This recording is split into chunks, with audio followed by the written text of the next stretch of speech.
चौथा बाप, आदमी सानू इउं जाने ਜਿਉਂ ਮਸੀਹ ਦੇ ਸੇਵਕ ਅਤੇ ਪਰਮੇਸ਼ਵਰ ਦੇ ਭੇਤਾਂ ਦੇ ਮੁਖਤਿਆਰ। ਫਿਰ ਇੱਥੇ ਮੁਖਤਿਆਰ ਵਿੱਚ ਇਹ ਚਾਹੀਦਾ ਹੈ ਜੋ ਉਹ ਮਾਤਬਰ ਹੋਣ ਅਤੇ ਮੇਰੇ ਲੇਖੇ ਇਹ ਅਤ ਛੋਟੀ ਗੱਲ ਹੈ ਭਾਈ ਤੁਹਾਥੋਂ ਅਥਵਾ ਇਨਸਾਨੀ ਅਦਾਲਤ ਤੋਂ ਮੇਰੀ ਜਾਂਚ ਕੀਤੀ ਜਾਵੇ। ਸਗੋਂ ਮੈਂ ਆਪ ਵੀ ਆਪਣੀ ਜਾਂਚ ਨਹੀਂ ਕਰਦਾ, ਭਾਵੇਂ ਮੈਂ ਆਪਣੇ ਆਪ ਵਿੱਚ ਕੋਈ ਦੋਸ਼ ਨਹੀਂ ਵੇਖਦਾ ਤਾਂ ਵੀ ਇਸ ਤੋਂ ਨਿਰਦੋਸ਼ ਨਹੀਂ ਠਹਿਰਦਾ। ਪਰ ਮੇਰੀ ਜਾਂਚ ਕਰਨ ਵਾਲਾ ਪ੍ਰਭੂ ਹੈ, ਇਸ ਲਈ ਜਿੰਨਾ ਚਿਰ ਪ੍ਰਭੂ ਨਾ ਆਵੇ ਤੁਸੀਂ ਸਮੇਂ ਤੋਂ ਪਹਿਲਾਂ ਕਿਸੇ ਗੱਲ ਦਾ ਨਿਬੇੜਾ ਨਾ ਕਰੋ। ਉਹ ਤਾਂ ਹਨੇਰੇ ਦੀਆਂ ਗੱਲਾਂ ਗੁਪਤ ਗੱਲਾਂ ਨੂੰ ਪ੍ਰਕਾਸ਼ ਕਰੇਗਾ ਅਤੇ ਮਨ ਦੀਆਂ ਦਲੀਲਾਂ ਨੂੰ ਪ੍ਰਗਟ ਕਰੇਗਾ ਅਤੇ ਉਸ ਵੇਲੇ ਹਰ ਕਿਸੇ ਨੂੰ ਪਰਮੇਸ਼ਵਰ ਦੀ ਗੱਲ ਵੱਲੋਂ ਵਡਿਆਈ ਮਿਲੇਗੀ। ਹੇ ਪ੍ਰਭੂ, ਮੈਂ ਇਹ ਗੱਲਾਂ ਤੁਹਾਡੇ ਨਿਮਿਤ ਅਤੇ ਪੌਲੁਸ ਦੇ ਉੱਤੇ ਨਮੂਨੇ ਦੇ ਤੌਰ ਤੇ ਲਾਈਆਂ ਹਨ। ਭਾਈ ਤੁਸੀਂ ਸਾਡੇ ਕੋਲੋਂ ਇਹ ਸਿੱਖੋ ਕਿ ਜਿਹੜੀਆਂ ਗੱਲਾਂ ਲਿਖੀਆਂ ਹੋਈਆਂ ਹਨ ਉਹਨਾਂ ਤੋਂ ਪਰੇ ਨਾ ਵਧੋ। ਕਿਤੇ ਇਉਂ ਨਾ ਹੋਵੇ ਜੋ ਤੁਸੀਂ ਇੱਕ ਦਾ ਪੱਖ ਕਰਕੇ ਦੂਜੇ ਦੇ ਵਿਰੁੱਧ ਫੁੱਲ ਜਾਓ। ਕਿਉਂ ਜੋ ਮੈਂ ਤੁਹਾਨੂੰ ਦੂਏ ਤੋਂ ਭਿੰਨ ਕੌਣ ਕਰ ਸਕਦਾ ਹੈ? ਅਤੇ ਤੇਰੇ ਕੋਲ ਕੀ ਹੈ ਜੋ ਤੂੰ ਦੂਜੇ ਤੋਂ ਨਹੀਂ ਲਿਆ? ਪਰ ਜੇ ਤੂੰ ਲਿਆ ਹੈ ਤਾਂ ਦੂਜੇ ਤੋਂ ਵੀ ਉਹਦਾ ਅਪਮਾਨ ਕਾਹਨੂੰ ਕਰਦਾ ਹੈ? ਭਾਈ ਜਾਣੀਦਾ ਹੈ ਕਿ ਲਿਆ ਨਹੀਂ। ਤੁਸੀਂ ਤਾਂ ਹੁਣੇ ਰੱਜੇ ਹੋਏ ਹੋ ਅਤੇ ਤੁਸੀਂ ਤਾਂ ਹੁਣੇ ਹੀ ਤਣੀ ਹੋ ਗਏ ਹੋ। ਤੁਸੀਂ ਸਾਥੋਂ ਬਿਨਾਂ ਰਾਜ ਕਰਨ ਲੱਗ ਪਏ ਅਤੇ ਕਾਸ਼ ਕਿ ਤੁਸੀਂ ਰਾਜ ਕਰਦੇ ਜੋ ਅਸੀਂ ਵੀ ਤੁਹਾਡੇ ਨਾਲ ਰਲ ਕੇ ਰਾਜ ਕਰਦੇ। ਮੈਂ ਤਾਂ ਸਮਝਦਾ ਹਾਂ ਭਾਈ ਪਰਮੇਸ਼ਵਰ ਨੇ ਅਸਾਂ ਰਸੂਲਾਂ ਨੂੰ ਸਭਨਾਂ ਨਾਲੋਂ ਛੇਕੜਲੇ ਕਰਕੇ ਕਤਲ ਹੋਣ ਵਾਲਿਆਂ ਦੇ ਵਰਗੇ ਪ੍ਰਗਟ ਕੀਤਾ ਹੈ, ਕਿਉਂ ਜੋ ਅਸੀਂ ਜਗਤ ਅਤੇ ਦੂਤਾਂ ਦੇ ਅਤੇ ਮਨੁੱਖਾਂ ਦੇ ਲਈ ਇੱਕ ਤਮਾਸ਼ਾ ਬਣੇ ਹੋਏ ਹਾਂ। ਅਸੀਂ ਮਸੀਹ ਦੇ ਲਈ ਨਿਮਿਤ ਮੂਰਖ ਹਾਂ ਅਤੇ ਤੁਸੀਂ ਮਸੀਹ ਵਿੱਚ ਸਿਆਣੇ ਹੋ, ਪਰ ਅਸੀਂ ਨਿਰਬਲ ਅਤੇ ਤੁਸੀਂ ਬਲਵੰਤ ਹੋ। ਤੁਸੀਂ ਪ੍ਰਤਾਪ ਵਾਲੇ, ਅਸੀਂ ਬੇਪਤ ਹਾਂ ਅਤੇ ਇੱਕ ਘੜੀ ਤਿੱਕਰ ਅਸੀਂ ਭੁੱਖੇ ਤਿਹਾਏ ਨੰਗੇ ਹਾਂ ਅਤੇ ਮੁੱਕ ਜਾਂਦੇ ਹਾਂ ਅਤੇ ਬੇਟਿਕਾਣੇ ਫਿਰਦੇ ਹਾਂ ਅਤੇ ਆਪਣੇ ਹੱਥਾਂ ਨਾਲ ਕੰਮ ਧੰਦੇ ਕਰਕੇ ਮਿਹਨਤ ਕਰਦੇ ਹਾਂ। ਅਸੀਂ ਗਾਲੀਆਂ ਖਾ ਕੇ ਅਸ਼ੀਸ਼ ਦਿੰਦੇ ਹਾਂ। ਜਦ ਸਾਨੂੰ ਸਤਾਉਂਦੇ ਹਨ ਤਾਂ ਅਸੀਂ ਸਹਿੰਦੇ ਹਾਂ। ਜਦ ਸਾਡੀ ਨਿੰਦਿਆ ਕਰਦੇ ਹਨ ਤਾਂ ਅਸੀਂ ਬੇਨਤੀ ਕਰਦੇ ਹਾਂ। ਅਸੀਂ ਹੁਣ ਤਿੱਕਰ ਜਗਤ ਦੇ ਕੂੜੇ ਵਰਗੇ ਹਾਂ ਅਤੇ ਸਭਨਾਂ ਵਸਤਾਂ ਨੂੰ ਝਾੜਨ ਵਾਲੇ ਬਣੇ ਹੋਏ ਹਾਂ। ਮੈਂ ਇਹ ਗੱਲਾਂ ਤੁਹਾਨੂੰ ਲੱਜਿਆਵਾਨ ਕਰਨ ਲਈ ਨਹੀਂ, ਸਗੋਂ ਆਪਣੇ ਪਿਆਰਿਆਂ ਬਾਲਕਾਂ ਵਾਂਗੂ ਸਮਝਾਉਂਦਾ ਹਾਂ ਅਤੇ ਲਿਖਦਾ ਹਾਂ। ਭਾਵੇਂ ਹੀ ਮਸੀਹ ਵਿੱਚ 10,000 ਉਸਤਾਦ ਤੁਹਾਡੇ ਕੋਲ ਹੋਣ, ਪਰ ਪਿਓ ਦਾਦੇ ਬਹੁਤੇ ਨਹੀਂ। ਇਸ ਲਈ ਜੋ ਮਸੀਹ ਯਸੂ ਵਿੱਚ ਖੁਸ਼ਖਬਰੀ ਦੇ ਵਸੀਲੇ ਤੁਹਾਡਾ ਪਿਓ ਮੈਂ ਹੀ ਹੋਇਆ ਅਤੇ ਮੈਂ ਤੁਹਾਡੇ ਤੋਂ ਅੱਗੇ ਬੇਨਤੀ ਕਰਦਾ ਹਾਂ ਜੋ ਤੁਸੀਂ ਮੇਰੀ ਰੀਸ ਕਰੋ। ਇਸ ਕਰਕੇ ਮੈਂ ਤਿਮੋਥੀਉਸ ਨੂੰ ਤੁਹਾਡੇ ਕੋਲ ਘੱਲਿਆ, ਜਿਹੜਾ ਪ੍ਰਭੂ ਵਿੱਚ ਮੇਰਾ ਪਿਆਰਾ ਅਤੇ ਨੇਚੇਯੋਗ ਪੁੱਤਰ ਹੈ। ਉਹ ਮੇਰੇ ਪਰਤਾਵੇ ਅਤੇ ਮਸੀਹ ਵਿੱਚ ਹਨ। ਤੁਹਾਨੂੰ ਚੇਤੇ ਕਰਾਵੇਗਾ ਜਿਸ ਤਰ੍ਹਾਂ ਮੈਂ ਸਭਨੀ ਥਾਈਂ ਹਰੇਕ ਕਲੀਸਿਆ ਵਿੱਚ ਉਪਦੇਸ਼ ਕਰਦਾ ਹਾਂ। ਕਈ ਇਹ ਸਮਝ ਕੇ ਫੁੱਲਦੇ ਹਨ ਭਾਈ ਜਿਵੇਂ ਮੈਂ ਤੁਹਾਡੇ ਕੋਲ ਨਹੀਂ ਆਵਾਂਗਾ, ਪਰ ਜੇ ਪ੍ਰਭੂ ਚਾਹੇ ਤਾਂ ਮੈਂ ਤੁਹਾਡੇ ਕੋਲ ਛੇਤੀ ਆਵਾਂਗਾ ਅਤੇ ਫੁੱਲਿਆ ਹੋਇਆਂ ਦੇ ਵਚਨ ਨੂੰ ਨਹੀਂ, ਸਗੋਂ ਉਹਨਾਂ ਦੀ ਸਮਰਥਾ ਨੂੰ ਜਾਣ ਲਵਾਂਗਾ। ਪਰਮੇਸ਼ਵਰ ਦਾ ਰਾਜ ਗੱਲਾਂ ਵਿੱਚ ਨਹੀਂ ਤਾਂ ਸਗੋਂ ਸਮਰਥਾ ਵਿੱਚ ਹੈ। ਤੁਸੀਂ ਕੀ ਚਾਹੁੰਦੇ ਹੋ ਭਾਈ ਮੈਂ ਸੋਟਾ ਫੜ ਕੇ ਤੁਹਾਡੇ ਕੋਲ ਆਵਾਂ ਅਥਵਾ ਪ੍ਰੇਮ ਅਤੇ ਨਰਮਾਈ ਦੇ ਨਾਲ ਦੇ ਆਤਮਾ ਨਾਲ? ਪੰਜਵਾਂ ਬਾਪ, ਇਸ ਗੱਲ ਦੀ ਪੱਕੀ ਖਬਰ ਸੁਣੀਦੀ ਹੈ ਜੋ ਤੁਹਾਡੇ ਵਿੱਚ ਹਰਾਮਕਾਰੀ ਹੋ ਰਹੀ ਹੈ ਅਤੇ ਅਜਿਹੀ ਹਰਾਮਕਾਰੀ ਜੋ ਪਰਾਈਆਂ ਕੌਮਾਂ ਦੇ ਵਿੱਚ ਵੀ ਨਹੀਂ ਹੁੰਦੀ। ਭਾਈ ਇੱਕ ਜਣਾ ਆਪਣੇ ਪਿਓ ਦੀ ਤੀਵੀ ਰੱਖਦਾ ਹੈ ਅਤੇ ਤੁਸੀਂ ਫੁੱਲੇ ਹੋਏ ਹੋ, ਸਗੋਂ ਕੀ ਸੋਗ ਕਰਨਾ ਚਾਹੁੰਦੇ ਹੋ ਜੋ ਕਿਨੇ ਇਹ ਕੰਮ ਕੀਤਾ ਅਤੇ ਤੁਹਾਡੇ ਵਿੱਚੋਂ ਛੇਕਿਆ ਜਾਵੇ। ਮੈਂ ਤਾਂ ਸਰੀਰ ਦੁਆਰਾ ਨਹੀਂ ਆਤਮਾ ਦੁਆਰਾ ਤੁਹਾਡੇ ਸਨਮੁਖ ਹੋਣ ਕਰਕੇ ਇਹ ਕੰਮ ਇਉਂ ਕੀਤਾ। ਉਹਦਾ ਨਿਬੇੜਾ ਇਸ ਪ੍ਰਕਾਰ ਕਰ ਹਟਿਆ। ਭਾਈ ਜਾਣੋ ਮੈਂ ਸਨਮੁਖ ਹੀ ਸਾਂ ਜਦ ਪ੍ਰਭੂ ਯਿਸੂ ਮਸੀਹ ਦੇ ਨਾਮ ਉੱਤੇ ਤੁਸੀਂ ਮੇਰਾ ਆਤਮਾ ਸਾਡੇ ਪ੍ਰਭੂ ਯਿਸੂ ਮਸੀਹ ਦੇ ਸਮਰਥਾ ਨਾਲ ਇਕੱਠੇ ਹੋਏ। ਤਦ ਇਹੋ ਜਿਹੇ ਮਨੁੱਖ ਦੇ ਸਰੀਰ ਨੂੰ ਨਾਸ਼ ਹੋਣ ਦੇ ਲਈ ਸ਼ੈਤਾਨ ਦੇ ਹਵਾਲੇ ਕਰੋ ਭਾਈ ਉਹਦਾ ਆਤਮਾ ਪ੍ਰਭੂ ਯਿਸੂ ਮਸੀਹ ਦੇ ਦਿਨ ਬਚ ਜਾਵੇ। ਤੁਹਾਡਾ ਅਭਿਮਾਨ ਅੱਛਾ ਨਹੀਂ। ਕੀ ਤੁਸੀਂ ਨਹੀਂ ਜਾਣਦੇ ਜੋ ਥੋੜ੍ਹਾ ਜਿਰ ਖਮੀਰ ਸਾਰੀ ਤੋਨ ਨੂੰ ਖਮੀਰਿਆ ਕਰ ਦਿੰਦਾ ਹੈ? ਪੁਰਾਣੇ ਖਮੀਰ ਨੂੰ ਵੱਢ ਸੁੱਟੋ। ਭਾਈ ਜਿਵੇਂ ਤੁਸੀਂ ਪਤੀਰੇ ਹੋਏ ਹੋ ਤਿਵੇਂ ਤੁਹਾਡੀ ਸਜਰੀ ਤੌਰ ਬਣੇ ਅਤੇ ਕਿਉਂ ਜੋ ਸਾਡਾ ਪਸਾਹ ਦਾ ਲੇਲਾ ਅਰਥਾਤ ਮਸੀਹ ਬਲੀਦਾਨ ਹੋਇਆ, ਸੋ ਆਓ ਅਸੀਂ ਤਿਉਹਾਰ ਮਨਾਈਏ ਪੁਰਾਣੇ ਖਮੀਰ ਨਾਲ ਨਹੀਂ, ਨਾ ਬੁਰਾਈ ਨਾਲ ਔਰ ਨਾ ਦੁਸ਼ਟ ਪੁਣੇ ਦਾ ਖਮੀਰ ਨਾਲ, ਸਗੋਂ ਨਿਸ਼ਕਪਤਾ ਅਤੇ ਸੱਚਾਈ ਦੀ ਪਤੀਰੀ ਰੋਟੀ ਨਾਲ। ਮੈਂ ਆਪਣੀ ਪੱਤਰੀ ਵਿੱਚ ਤੁਹਾਨੂੰ ਇਹ ਲਿਖਿਆ ਹੈ ਜੋ ਹਰਾਮਕਾਰਾਂ ਦੀ ਸੰਗਤ ਨਾ ਕਰਨੀ। ਇਹ ਨਹੀਂ ਜੋ ਜਗਤ ਦੇ ਮੂਲੋਂ ਹਰਾਮਕਾਰਾਂ ਅਥਵਾ ਲੋਭੀਆਂ ਅਤੇ ਲੁਟੇਰਿਆਂ ਅਤੇ ਮੂਰਤੀ ਪੂਜਕਾਂ ਦੀ ਸੰਗਤ ਨਾ ਕਰਨੀ, ਨਹੀਂ ਤਾਂ ਫਿਰ ਮੈਂ ਤੁਹਾਨੂੰ ਜਗਤ ਵਿੱਚੋਂ ਨਿਕਲਣਾ ਹੀ ਪੈਂਦਾ। ਪਰ ਹੁਣ ਤਾਂ ਤੁਹਾਨੂੰ ਇਹ ਲਿਖਿਆ ਹੈ ਕਿ ਜੋ ਕੋਈ ਆਪਣੇ ਭਰਾ ਦੇ ਸਦਾ ਰਹਿ ਕੇ ਹਰਾਮਕਾਰ ਜਾਂ ਲੋਭੀ ਜਾਂ ਮੂਰਤੀ ਪੂਜਕ ਜਾਂ ਗਾਲਾਂ ਕੱਢਣ ਵਾਲਾ, ਸ਼ਰਾਬੀ ਅਥਵਾ ਲੁਟੇਰਾ ਹੋਵੇ, ਉਹਦੀ ਸੰਗਤ ਨਾ ਕਰਨੀ, ਸਗੋਂ ਇਹੋ ਜਿਹੀ ਰੋਟੀ ਵੀ ਨਾ ਖਾਣੀ। ਕਿਉਂ ਜੋ ਮੈਨੂੰ ਕੀ ਲੋੜ ਹੈ ਜੋ ਬਾਹਰਲਿਆਂ ਦਾ ਨਿਆਂ ਕਰਾਂ? ਕੀ ਤੁਸੀਂ ਅੰਦਰਲਿਆਂ ਦਾ ਨਿਆਂ ਨਹੀਂ ਕਰਦੇ, ਪਰ ਬਾਹਰਲਿਆਂ ਦਾ ਪਰਮੇਸ਼ਵਰ ਨਿਆਂ ਕਰਦਾ ਹੈ। ਤੁਸੀਂ ਉਸ ਕੁਕਰਮੀ ਨੂੰ ਆਪਣੇ ਵਿੱਚੋਂ ਛੇਕ ਦਿਓ। 6ਵਾਂ ਬਾਬ। ਕੀ ਤੁਹਾਡੇ ਵਿੱਚੋਂ ਕੋਈ ਕਿਸੇ ਦਾ ਇਹ ਹਿਓ ਪੈਂਦਾ ਹੈ ਜੋ ਇੱਕ ਦੂਜੇ ਦਾ ਮੁਕੱਦਮਾ ਰੱਖ ਕੇ ਨਬੇੜੇ ਲਈ ਕੁਤਰਮੀਆਂ ਦੇ ਕੋਲ ਜਾਵੇ ਅਤੇ ਸੰਤਾਂ ਕੋਲ ਨਾ? ਕੀ ਤੁਸੀਂ ਨਹੀਂ ਜਾਣਦੇ ਭਈ ਸੰਤ ਜਨ ਜਗਤ ਦਾ ਨਿਆਂ ਕਰਨਗੇ? ਜੇ ਤੁਸੀਂ ਇਹਦਾ ਜਗਤ ਦਾ ਨਿਆਂ ਤੁਹਾਤੋਂ ਹੱਥੋਂ ਹੋਣਾ ਹੈ ਤਾਂ ਭਲਾ ਤੁਸੀਂ ਛੋਟਿਆਂ ਤੋਂ ਛੋਟੀਆਂ ਗੱਲਾਂ ਦਾ ਨਿਬੇੜਾ ਕਰਨ ਦੇ ਯੋਗ ਨਹੀਂ ਹੋ। ਕੀ ਤੁਸੀਂ ਨਹੀਂ ਜਾਣਦੇ ਜੋ ਅਸੀਂ ਦੂਤਾਂ ਦਾ ਨਿਆਂ ਕਰਾਂਗੇ, ਫਿਰ ਕਿੰਨਾ ਵਧੀਕ ਸੰਸਾਰੀ ਗੱਲਾਂ ਦਾ। ਉਪਰੰਤ ਜੇ ਤੁਹਾਨੂੰ ਸੰਸਾਰੀ ਗੱਲਾਂ ਦਾ ਨਿਬੇੜਾ ਕਰਨਾ ਪੈਂਦਾ ਹੈ ਤਾਂ ਜਿਹੜੇ ਕਲੀਸਿਆ ਵਿੱਚ ਤੁੱਛ ਗਿਣੇ ਜਾਂਦੇ ਹਨ, ਭਲਾ ਤੁਸੀਂ ਉਹਨਾਂ ਨੂੰ ਠਹਿਰਾਉਂਦੇ ਹੋ? ਮੈਂ ਤੁਹਾਨੂੰ ਲੱਜਾਵਾਨ ਕਰਨ ਲਈ ਇਹ ਆਖਦਾ ਹਾਂ ਕਿ ਤੁਹਾਡੇ ਵਿੱਚ ਕੋਈ ਇੱਕ ਵੀ ਇੰਨਾ ਬੁੱਧਵਾਨ ਨਹੀਂ ਜੋ ਆਪਣੇ ਭਰਾਵਾਂ ਦਾ ਮੁਕੱਦਮਾ ਨਿਬੇੜ ਸਕੇ, ਸਗੋਂ ਭਰਾ ਉੱਤੇ ਨਾਲਿਸ਼ ਕਰਦਾ ਹੈ ਅਤੇ ਸੋ ਵੀ ਬੇਪ੍ਰਤੀਤਿਆਂ ਦੇ ਅੱਗੇ। ਹੁਣ ਤੁਹਾਡੇ ਵਿੱਚੋਂ ਇੱਕ ਵੱਡਾ ਘਾਟਾ ਹੈ ਕਿ ਤੁਸੀਂ ਇੱਕ ਦੂਜੇ ਉੱਤੇ ਮੁਕੱਦਮਾ ਬਣਾਉਂਦੇ ਹੋ। ਤੁਸੀਂ ਸਗੋਂ ਕੁਨਿਆਉ ਨਹੀਂ ਸਹਾਰ ਸਕਦੇ। ਤੁਸੀਂ ਸਗੋਂ ਠਗਾਈ ਨੂੰ ਕਿਉਂ ਨਹੀਂ ਖਾਂਦੇ, ਪਰ ਤੁਸੀਂ ਆਪੋ ਵਿੱਚ ਕੁਨਿਆਈ ਅਤੇ ਠੱਗੀ ਕਰਦੇ ਹੋ, ਸੋ ਵੀ ਆਪਣੇ ਭਰਾਵਾਂ ਨਾਲ। ਅਥਵਾ ਤੁਸੀਂ ਨਹੀਂ ਜਾਣਦੇ ਜੋ ਕੁਧਰਮੀ ਲੋਕ ਪਰਮੇਸ਼ਵਰ ਦੇ ਰਾਜ ਦੇ ਅਧਿਕਾਰੀ ਨਾ ਹੋਣਗੇ। ਧੋਖਾ ਨਾ ਖੋ, ਨਾ ਹਰਾਮਕਾਰ, ਨਾ ਮੂਰਤੀ ਪੂਜਕ, ਨਾ ਜਨਾਹਕਾਰ, ਨਾ ਜਨਾਨੜੇ, ਨਾ ਮੁੰਡੇਬਾਜ਼, ਨਾ ਚੋਰ, ਨਾ ਲੋਭੀ, ਨਾ ਸ਼ਰਾਬੀ, ਨਾ ਗਾਲਾਂ ਕੱਢਣ ਵਾਲੇ ਕਦੇ ਵੀ ਪਰਮੇਸ਼ਵਰ ਦੇ ਰਾਜ ਦੇ ਅਧਿਕਾਰੀ ਨਹੀਂ ਹੋਣਗੇ। ਅਤੇ ਤੁਹਾਡੇ ਵਿੱਚੋਂ ਕਈ ਕੁ ਅਜਿਹੇ ਹਨ, ਪਰ ਪ੍ਰਭੂ ਯਿਸੂ ਮਸੀਹ ਦੇ ਨਾਮ ਤੋਂ ਅਤੇ ਸਾਡੇ ਪਰਮੇਸ਼ਵਰ ਦੀ ਆਤਮਾ ਤੋਂ ਤੁਸੀਂ ਧੋਤੇ ਗਏ ਔਰ ਤੁਸੀਂ ਪਵਿੱਤਰ ਕੀਤੇ ਗਏ ਔਰ ਤੁਸੀਂ ਧਰਮੀ ਠਹਿਰਾਏ ਗਏ। ਸਾਰੀਆਂ ਵਸਤਾਂ ਮੇਰੇ ਲਈ ਉਚਿਤ ਹਨ, ਪਰੰਤੂ ਸਭੇ ਲਾਭਦਾਇਕ ਨਹੀਂ। ਸਾਰੀਆਂ ਵਸਤਾਂ ਮੇਰੇ ਲਈ ਉਚਿਤ ਹਨ, ਪਰ ਮੈਂ ਕਿਸੇ ਵਸਤ ਤੋਂ ਅਧੀਨ ਨਹੀਂ ਹੋਵਾਂਗਾ। ਭੋਜਨ ਪੇਟ ਦੇ ਲਈ ਅਤੇ ਪੇਟ ਭੋਜਨ ਦੇ ਲਈ, ਪਰੰਤੂ ਪਰਮੇਸ਼ਵਰ ਦਾ ਨਾਲ ਇਹਨਾਂ ਦਾ ਨਾਸ਼ ਕਰੇਗਾ। ਪਰ ਸਰੀਰ ਹਰਾਮਕਾਰੀ ਦੇ ਲਈ ਨਹੀਂ, ਸਗੋਂ ਪ੍ਰਭੂ ਦੇ ਲਈ ਹੈ ਅਤੇ ਪ੍ਰਭੂ ਸਰੀਰ ਦੇ ਲਈ। ਅਤੇ ਪਰਮੇਸ਼ਵਰ ਨੇ ਪ੍ਰਭੂ ਨਾਲ ਜਿਵਾ ਕੇ ਉਹਨਾਂ ਨੂੰ ਸਾਡੇ ਆਪਣੀ ਸਮਰਥਾ ਨਾਲ ਜਿਵਾਏਗਾ। ਕੀ ਤੁਸੀਂ ਇਹ ਨਹੀਂ ਜਾਣਦੇ ਭਈ ਤੁਹਾਡੇ ਸਰੀਰ ਮਸੀਹ ਦੇ ਅੰਗ ਹਨ? ਸੋ ਕੀ ਮੈਂ ਮਸੀਹ ਦੇ ਅੰਗ ਲੈ ਕੇ ਕੰਜਰੀ ਦੇ ਅੰਗ ਬਣਾਵਾਂ? ਕਦੇ ਨਹੀਂ। ਅਥਵਾ ਕੀ ਤੁਸੀਂ ਨਹੀਂ ਜਾਣਦੇ ਭਈ ਜੋ ਕੋਈ ਕੰਜਰੀ ਨਾਲ ਸੰਗ ਕਰਦਾ ਹੈ ਸੋ ਇੱਕ ਉਹਦੀ ਦੇਹ ਹੈ? ਕਿਉਂ ਜੋ ਉਹ ਆਖਦਾ ਹੈ ਭਈ ਉਹ ਦੋਵੇਂ ਇੱਕ ਸਰੀਰ ਹੋਣਗੇ, ਪਰ ਕੋਈ ਪ੍ਰਭੂ ਨਾਲ ਮਿਲਿਆ ਹੋਇਆ ਅਤੇ ਉਸ ਦੇ ਨਾਲ ਇੱਕ ਆਤਮਾ ਹੈ।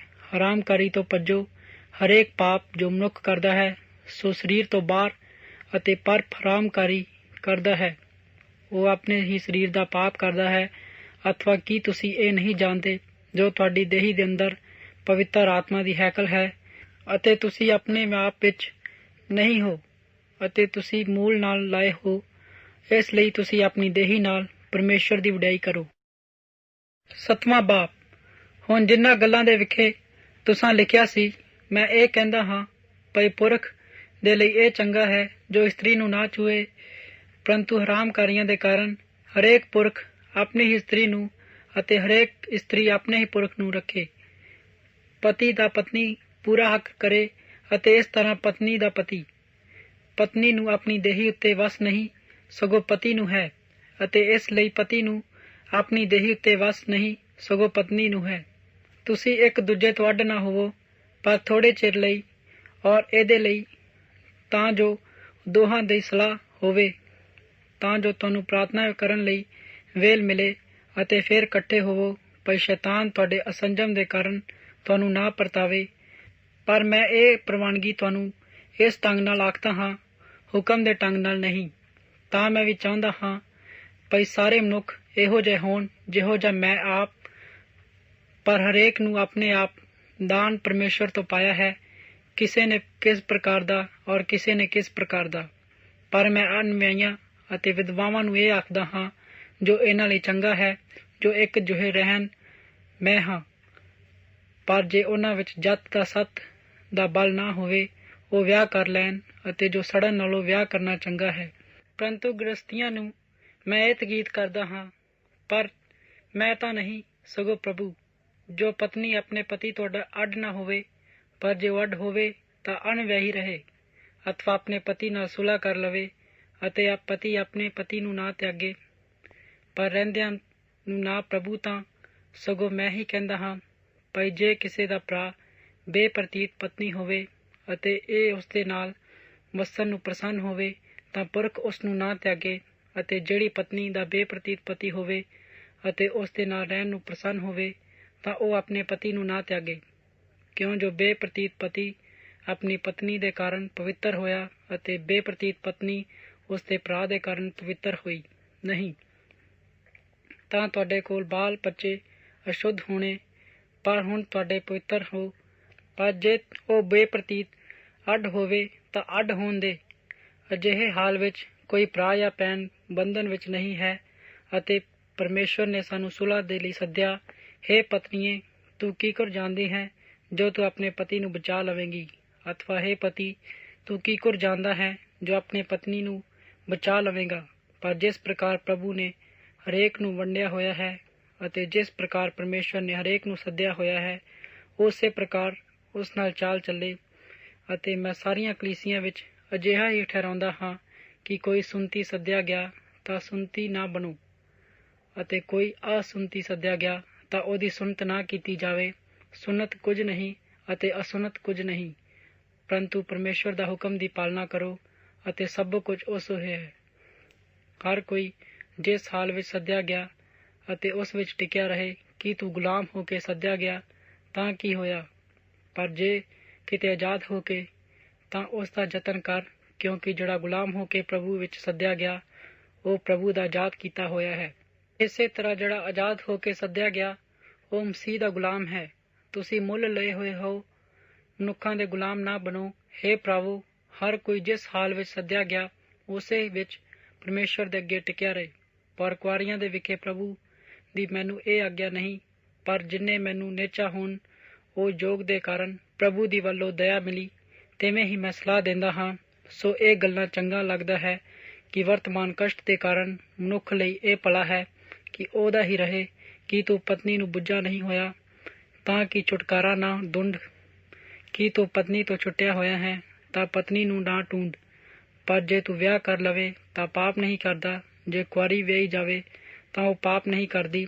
ਪਰ ਜਿਹੋ ਜਿਹੇ ਲੋਕ ਸਰੀਰ ਵਿੱਚ ਦੁੱਖ ਭੋਗਣਗੇ, ਅਤੇ ਮੈਂ ਤੁਹਾਨੂੰ ਬਚਾਉਣਾ ਚਾਹੁੰਦਾ ਹਾਂ।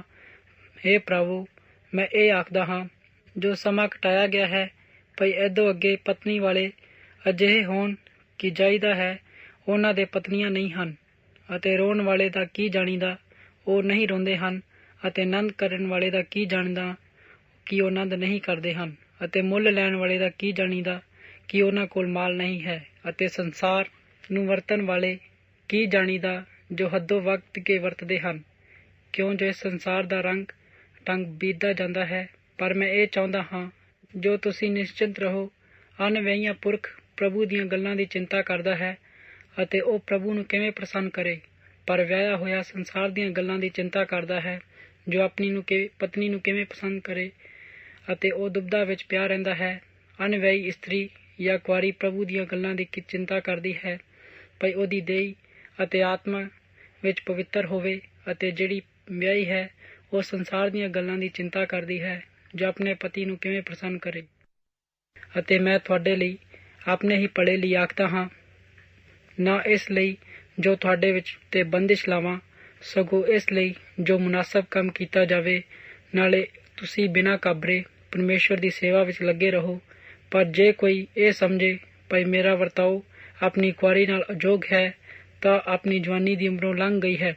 ਅਤੇ ਅਜਿਹਾ ਹੀ ਹੋਣਾ ਲੋੜੀਦਾ ਹੈ, ਤਾਂ ਜੋ ਚਾਹੁੰਦਾ ਹਾਂ ਸੋ ਕਰ ਲਵੇ, ਉਹ ਪਾਪ ਨਹੀਂ ਕਰਦਾ। ਉਹ ਵਿਆਹ ਕਰ ਲੈਣ। ਪਰ ਜੇ ਕੋਈ ਆਪਣੇ ਮਨ ਵਿੱਚ ਪੱਕਾ ਰਹੇ, ਜਿਹਨੂੰ ਕੋਈ ਲੋੜ ਨਹੀਂ, ਸਗੋਂ ਉਹ ਆਪ ਆਪਣੀ ਇੱਛਾ ਦਾ ਮਾਲਕ ਹੈ, ਅਤੇ ਉਹਨੇ ਆਪਣੇ ਮਨ ਵਿੱਚ ਇਹ ਪੱਕ ਕਰ ਲਿਆ ਹੋਵੇ ਭਈ ਮੈਂ ਉਹਨੂੰ ਆਪਣੀ ਕੁਆਰੀ ਰੱਖਾਂਗਾ, ਅਤੇ ਤੂੰ ਚੰਗਾ ਕਰੇਗਾ। ਗੱਲ ਕਾਦੀ? ਜਿਹੜਾ ਆਪਣੀ ਕੁਆਰੀ ਦਾ ਵਿਆਹ ਕਰਦਾ ਹੈ, ਉਹ ਚੰਗਾ ਕਰਦਾ ਹੈ। ਜਿਹੜਾ ਵਿਆਹ ਨਹੀਂ ਕਰਦਾ, ਉਵੇਂ ਹੀ ਰਹਿੰਦਾ ਚੰਗਾ ਹੈ। ਜਿੰਨਾ ਚਿਰ ਉਹਦਾ ਪਤੀ ਜਿਉਂਦਾ ਹੈ, ਉਹਨਾਂ ਚਿਰ ਬੰਧਨ ਵਿੱਚ ਹੈ। ਅਤੇ ਜੇ ਉਹਦਾ ਪਤੀ ਮਰ ਜਾਵੇ ਤਾਂ ਉਹ ਨਿਰਬੰਧ ਹੈ, ਅਤੇ ਜਿਹਦੇ ਨਾਲ ਚਾਹੇ ਵਿਆਹੀ ਜਾਵੇ, ਪਰ ਕੇਵਲ ਪ੍ਰਭੂ ਵਿੱਚ। ਪਰ ਜੇਕਰ ਉਹ ਐਵੇਂ ਹੀ ਰਹੇ ਤਾਂ ਮੇਰੀ ਜਾਂਚ ਵਿੱਚ ਐਦੋਂ ਵੀ ਭਾਗਵਾਨ ਹੈ ਅਤੇ ਮੈਂ ਸਮਝਦਾ ਹਾਂ ਜੋ ਪਰਮੇਸ਼ਵਰ ਦਾ ਆਤਮਾ ਮੇਰੇ ਵਿੱਚ ਵੀ ਹੈ। 8ਵਾਂ ਬਾਬ। ਮੂਰਤੀਆਂ ਦੀਆਂ ਭੇਟਾਂ ਦੇ ਵਿਖੇ ਅਸੀਂ ਇਹ ਜਾਣਦੇ ਹਾਂ ਜੋ ਅਸਾਂ ਸਭਨਾਂ ਨੂੰ ਇਲਮ ਹੈ, ਇਲਮ ਫੈਲਾਉਂਦਾ ਹੈ ਪਰ ਪ੍ਰੇਮ ਬਣਾਉਂਦਾ ਹੈ। ਜੇ ਕੋਈ ਆਪਣੇ ਪਾਣੇ ਵਿੱਚ ਕੁਝ ਜਾਣਦਾ ਹੋਵੇ ਜਿਵੇਂ ਜਾਣੀਦਾ ਹੈ ਤਿਵੇਂ ਹੀ ਅਜਿਹਾ ਨਹੀਂ ਜਾਣਦਾ, ਪਰ ਜੇ ਕੋਈ ਪਰਮੇਸ਼ਵਰ ਨਾਲ ਪ੍ਰੇਮ ਰੱਖੇ ਤਾਂ ਉਹ ਉਸ ਤੋਂ ਜਾਣਿਆ ਜਾਂਦਾ ਹੈ। ਸੋ ਮੂਰਤੀਆਂ ਦੀਆਂ ਭੇਟਾਂ ਦੇ ਅੱਗੇ ਖਾਣ ਦੇ ਵਿਖੇ ਅਸੀਂ ਨਹੀਂ ਜਾਣਦੇ ਜੋ ਮੂਰਤੀ ਜਗਤ ਵਿੱਚ ਕੁਝ ਨਹੀਂ, ਪਰ ਇੱਕ ਪਰਮੇਸ਼ਵਰ ਤੋਂ ਛੁੱਟ ਦੂਜਾ ਕੋਈ ਨਹੀਂ। ਭਾਵੇਂ ਕਿੰਨੇ ਹੀ ਹਨ ਕਿ ਆਕਾਸ਼ ਵਿੱਚ ਕੀ ਧਰਤੀ ਉੱਤੇ ਜਿਹੜੇ ਦਿਉਤੇ ਕਰਕੇ ਸਜਾਉਂਦੇ ਹਨ, ਯਥਾ ਬਾਲੇ ਦਿਉਤੇ ਬਾਲੇ ਸਵਾਮੀ ਹਨ, ਪਰ ਸਾਡੇ ਪਾਣੇ ਇੱਕੋ ਪਰਮੇਸ਼ਵਰ ਹੈ ਜੋ ਪਿਤਾ ਹੈ, ਜਿਸ ਤੋਂ ਸਭ ਕੁਝ ਹੋਇਆ ਅਤੇ ਅਸੀਂ ਉਸ ਦੇ ਲਈ ਹਾਂ, ਅਤੇ ਇੱਕੋ ਹੀ ਪ੍ਰਭੂ ਹੈ ਜਿਹਨੂੰ ਯਿਸੂ ਮਸੀਹ ਹੈ ਅਤੇ ਜਿਹਦੇ ਰਾਹੀਂ ਸਭ ਕੁਝ ਹੋਇਆ। ਨਾਲੇ ਅਸੀਂ ਵੀ, ਪਰ ਸਭਨਾਂ ਨੂੰ ਇਹ ਇਲਮ ਨਹੀਂ, ਸਗੋਂ ਕਈ ਕੁ ਜਿਹੜੇ ਹੁਣ ਤੀਕਰ ਮੂਰਤੀ ਨਾਲ ਗਿੱਝੇ ਹੋਏ ਹਨ ਉਹਨੂੰ ਮੂਰਤੀ ਦੀ ਭੇਂਟ ਨਾਲ ਮਾਸ ਖਾ ਕੇ ਲੈਂਦੇ ਹਨ ਅਤੇ ਉਹਨਾਂ ਦਾ ਕੁਝ ਅੰਤਕਰਨ ਕਰਨਾ ਨਿਤਾਣਾ ਹੋ ਕੇ ਮਲੀਨ ਹੋ ਜਾਂਦਾ ਹੈ। ਪਰ ਭੋਜਨ ਸਾਨੂੰ ਪਰਮੇਸ਼ਵਰ ਅੱਗੇ ਨਹੀਂ ਸਲਾਹੇਗਾ। ਜੇ ਨਾ ਖਾਈਏ ਸਾਨੂੰ ਕੁਝ ਘਾਟਾ ਨਹੀਂ, ਅਤੇ ਜੇ ਖਾਈਏ ਤਾਂ ਕੁਝ ਵਾਧਾ ਨਹੀਂ। ਪਰ ਸੁਚੇਤ ਰਹੋ ਭਈ ਤੁਹਾਡਾ ਇਹ ਹੱਕ ਕਿਤੇ ਨਿਤਾਣੇ ਲਈ ਠੋਕਰ ਲਾਉਣ ਨਾ ਕਾਰਨ ਨਾ ਹੋਵੇ, ਕਿਉਂਕਿ ਜੋ ਕੋਈ ਤੈਨੂੰ ਜਿਹੜਾ ਇਲਮ ਰੱਖਦਾ ਹੈ ਮੂਰਤੀ ਮੰਦਰ ਅੱਗੇ ਬੈਠਦਿਆਂ ਖਾਂਦੇ ਵੇਖੇ ਤਾਂ ਉਹ ਨਿਤਾਣਾ ਹੈ ਕਿ ਉਹਦਾ ਅੰਤਕਰਨ ਮੂਰਤੀਆਂ ਦੀਆਂ ਭੇਟਾਂ ਨਾਲੋਂ ਅਤੇ ਕਿੰਨਾ ਦਲੇਰ ਨਾ ਹੋਵੇਗਾ। ਸੋ ਤੇਰੇ ਇਲਮ ਕਾਰਨ ਜੋ ਨਿਤਾਣਾ ਹੈ ਨਾਸ਼ ਹੁੰਦਾ ਹੈ, ਅਰਥਾਤ ਉਹ ਭਾਈ ਜਿਹਦੇ ਲਈ ਮਸੀਹ ਮੋਇਆ, ਅਤੇ ਇਉਂ ਭਾਈ ਦਾ ਪਾਪ ਕਰਕੇ ਉਹਨਾਂ ਨੇ ਅੰਤਕਰਨ ਨੂੰ ਜਦ ਉਹ ਨਿਤਾਣਾ ਹੈ ਸੱਟ ਲਾ ਕੇ ਤੁਸੀਂ ਮਸੀਹ ਦਾ ਪਾਪ ਕਰਦੇ ਹੋ। ਇਸੇ ਕਰਕੇ ਜੇ ਭੋਜਨ ਮੇਰੇ ਭਾਈ ਨੂੰ ਠੋਕਰ ਖਵਾਵੇ ਤਾਂ ਮੈਂ ਅੰਤ ਸਮੇਂ ਤੀਕਰ ਕਦੇ ਵੀ ਬਲੀ ਨਾ ਖਾਵਾਂਗਾ, ਤਾਂ ਇਉਂ ਨਾ ਹੋਵੇ ਜੋ ਮੈਂ ਆਪਣੇ ਭਾਈ ਨੂੰ ਠੋਕਰ ਖਵਾਵਾਂ। 9ਵਾਂ ਬਾਬ। ਕੀ ਮੈਂ ਆਜ਼ਾਦ ਨਹੀਂ?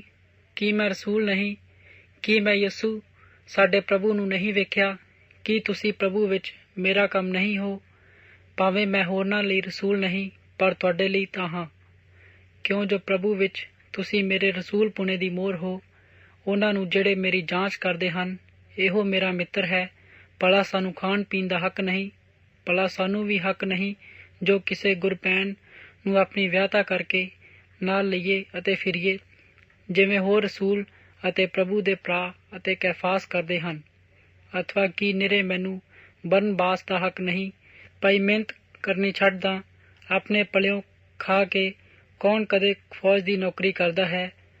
ਕੌਣ ਅੰਗੂਰੀ ਬਾਗ ਲਾ ਕੇ ਉਸ ਦਾ ਫਲ ਨਹੀਂ ਖਾਂਦਾ? ਅਥਵਾ ਕੌਣ ਇੱਜੜ ਦੀ ਪਾਲਣਾ ਕਰਕੇ ਇੱਜੜ ਦਾ ਦੁੱਧ ਨਹੀਂ ਪੀਂਦਾ? ਕੀ ਮੈਂ ਲੋਕਾਂ ਵਾਂਗੂ ਇਹ ਗੱਲਾਂ ਆਖਦਾ ਹਾਂ? ਅਥਵਾ ਕੀ ਸ਼ਰ੍ਹਾ ਵੀ ਇਹੋ ਨਹੀਂ ਕਹਿੰਦੀ? ਕਿਉਂ ਜੋ ਮੂਸਾ ਦੀ ਸ਼ਰ੍ਹਾ ਵੀ ਇਹ ਲਿਖਿਆ ਹੋਇਆ ਹੈ, ਭਈ ਤੂੰ ਗਾਹ ਦੇ ਬਲਦ ਅਤੇ ਮੂੰਹ ਦੀ ਛਿਕਲੀ ਨਾ ਜਾੜ। ਕੀ ਪਰਮੇਸ਼ਵਰ ਬਲਦਾਂ ਦੀ ਚਿੰਤਾ ਕਰਦਾ ਹੈ? ਅਥਵਾ ਉਹ ਨਿਰਾਪੁਰਾ ਸਾਡੇ ਲਈ ਨਹੀਂ ਆਖਦਾ?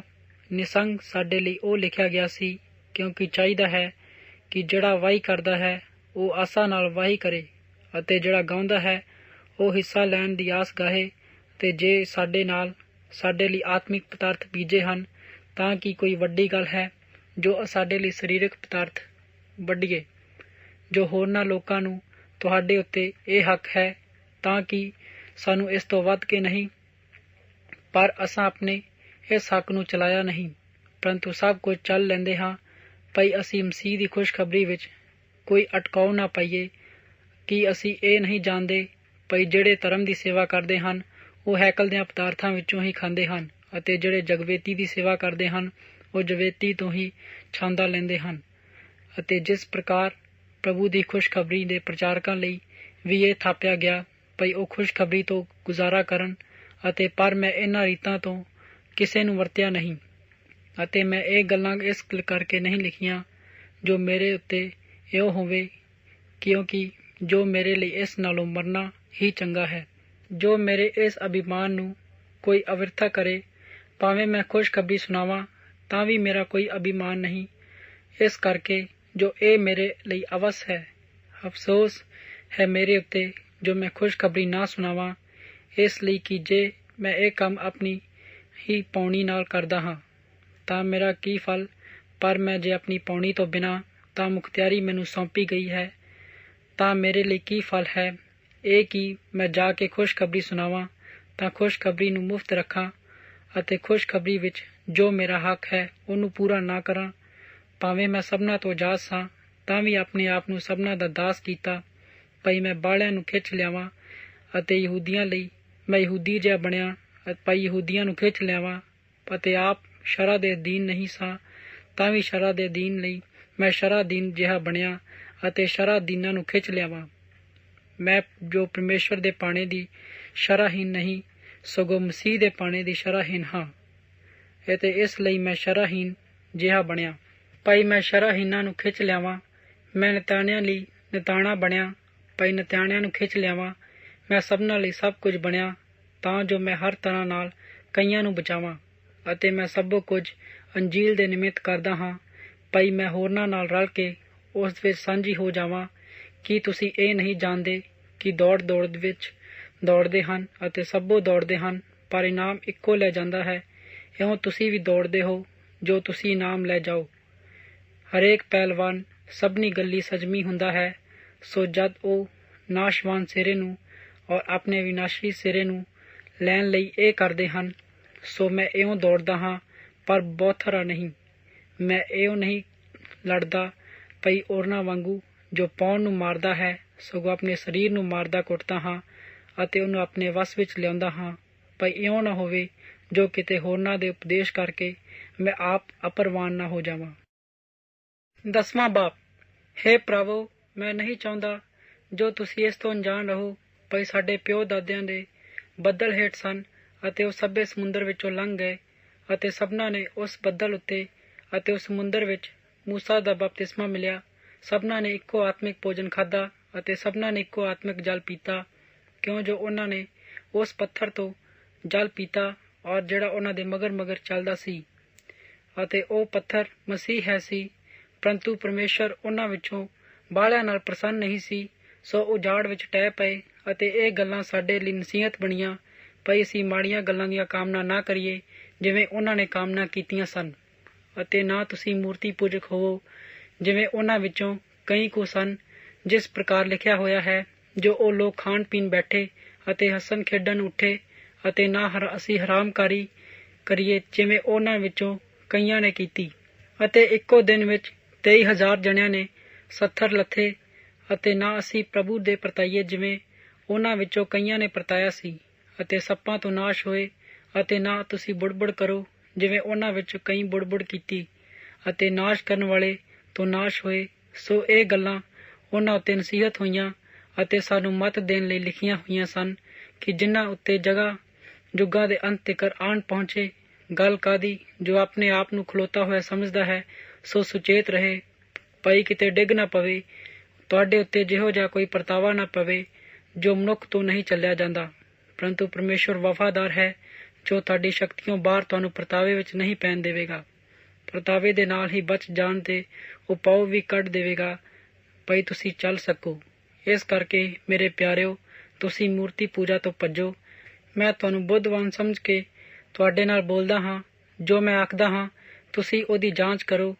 ਉਹ ਬਰਕਤ ਦਾ ਪਿਆਲਾ ਜਿਹਦੇ ਉੱਤੇ ਅਸੀਂ ਬਰਕਤ ਮੰਗਦੇ ਹਾਂ, ਕੀ ਉਹ ਮਸੀਹ ਦੇ ਲਹੂ ਦੇ ਸਾਂਝੀ ਨਹੀਂ ਹਾਂ?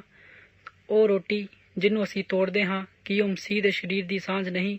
ਰੋਟੀ ਇੱਕੋ ਹੈ। ਅਸੀਂ ਇਸ ਲਈ ਜੋ ਬਾਲੇ ਹਾਂ ਸੋ ਰਲ ਕੇ ਇੱਕ ਸਰੀਰ ਹਾਂ, ਕਿਉਂ ਜੋ ਅਸੀਂ ਸਭੇ ਇੱਕ ਰੋਟੀ ਵਿੱਚ ਸਾਂਝੀ ਹਾਂ। ਅਸੀਂ ਉਸ ਵੱਲ ਧਿਆਨ ਕਰੀਏ ਜਿਹੜੇ ਸਾਡੇ ਸਰੀਰ ਦੇ ਸਰਬੰਧ ਕਰਕੇ ਇਸਰਾਏਲੀ ਹਨ। ਜੋ ਬਲੀਦਾਨਾਂ ਦੇ ਖਾਣ ਵਾਲੇ ਹਨ ਉਹ ਜਗਵੇਦੀ ਦੇ ਸਾਂਝੀ ਨਹੀਂ। ਸੋ ਮੈਂ ਆਖਦਾ ਹਾਂ, ਭਈ ਮੂਰਤੀ ਦੀ ਭੇਂਟ ਕੁਝ ਨਹੀਂ ਅਥਵਾ ਮੂਰਤੀ ਕੁਝ ਨਹੀਂ। ਮੈਂ ਸਗੋਂ ਇਹ ਆਖਦਾ ਹਾਂ, ਭਈ ਜਿਹੜੀਆਂ ਵਸਤਾਂ ਪਰਾਈਆਂ ਕੌਮਾਂ ਚੜਾਉਂਦੀਆਂ ਹਨ ਸੋ ਭੂਤਾਂ ਦੇ ਲਈ ਚੜਾਉਂਦੀਆਂ ਹਨ, ਪਰਮੇਸ਼ਵਰ ਲਈ ਨਹੀਂ। ਅਤੇ ਮੈਂ ਨਹੀਂ ਚਾਹੁੰਦਾ ਜੋ ਤੁਸੀਂ ਭੂਤਾਂ ਦੇ ਸਾਂਝੀ ਬਣੋ। ਤੁਸੀਂ ਪ੍ਰਭੂ ਦਾ ਪਿਆਲਾ ਨਾਲੇ ਭੂਤਾਂ ਦਾ ਪਿਆਲਾ ਦੋਵੇਂ ਨਹੀਂ ਪੀ ਸਕਦੇ। ਤੁਸੀਂ ਪ੍ਰਭੂ ਦੀ ਮੇਜ਼ ਨਾਲੇ ਭੂਤਾਂ ਦੀ ਮੇਜ਼ ਦੋਵਾਂ ਦੇ ਸਾਂਝੀ ਨਹੀਂ ਹੋ ਸਕਦੇ। ਅਥਵਾ ਅਸੀਂ ਪ੍ਰਭੂ ਦੀ ਅਣਖ ਦਵਾਉਂਦੇ ਹਾਂ, ਕੀ ਅਸੀਂ ਉਸ ਨਾਲੋਂ ਬਲੀ ਹਾਂ? ਸਾਰੀਆਂ ਵਸਤਾਂ ਉਚਿਤ ਹਨ ਪਰ ਸਭੇ ਲਾਭਦਾਇਕ ਨਹੀਂ। ਸਾਰੀਆਂ ਵਸਤਾਂ ਉਚਿਤ ਹਨ ਪਰ ਸਭ ਗੁਣਕਾਰ ਨਹੀਂ। ਕੋਈ ਹੀ ਆਪਣੀ ਸਗੋਂ ਨਹੀਂ। ਦੂਜੇ ਦੀ ਭਲੇ ਲਈ ਯਤਨ ਕਰੋ ਜੋ ਕੁਝ ਕਸਾਈਆਂ ਦੀ ਹੱਟੀ ਵਿੱਚ ਵਿਕਦਾ ਹੈ ਸੋ ਖਾਓ ਅਤੇ ਅੰਤ ਕਰਨ ਦੇ ਕਾਰਨ ਕੋਈ ਗੱਲ ਨਾ ਪੁੱਛੋ, ਕਿਉਂ ਜੋ ਪ੍ਰਿਥਵੀ ਅਤੇ ਜੋ ਕੁਝ ਉਸ ਵਿੱਚ ਭਰਿਆ ਹੋਇਆ ਹੈ ਸੋ ਪ੍ਰਭੂ ਦਾ ਹੈ। ਜੇ ਬੇਪ੍ਰਤੀਤਿਆਂ ਵਿੱਚੋਂ ਕੋਈ ਤੁਹਾਨੂੰ ਨਿਆਉਂਦਾ ਦੇਵੇ ਤਾਂ ਤੁਹਾਡਾ ਮਨ ਜਾਣ ਨੂੰ ਕਰੇ, ਤਾਂ ਜੋ ਕੁਝ ਤੁਹਾਡੇ ਅੱਗੇ ਪਰੋਸਿਆ ਜਾਵੇ ਖਾ ਲਵੋ ਅਤੇ ਅੰਤ ਕਰਨ ਦੇ ਕਾਰਨ ਕੋਈ ਗੱਲ ਨਾ ਪੁੱਛੋ। ਪਰ ਜੇ ਕੋਈ ਤੁਹਾਨੂੰ ਆਖੇ ਭਾਈ ਇਹ ਭੇਂਟ ਕਰਕੇ ਚੜਾਈ ਗਈ ਸੀ, ਉਹ ਤੁਹਾਨੂੰ ਦੱਸਣ ਵਾਲੇ ਦੇ ਕਾਰਨ ਅੰਤ ਕਰਨ ਨਾ ਕਰਨ ਖਾਓ।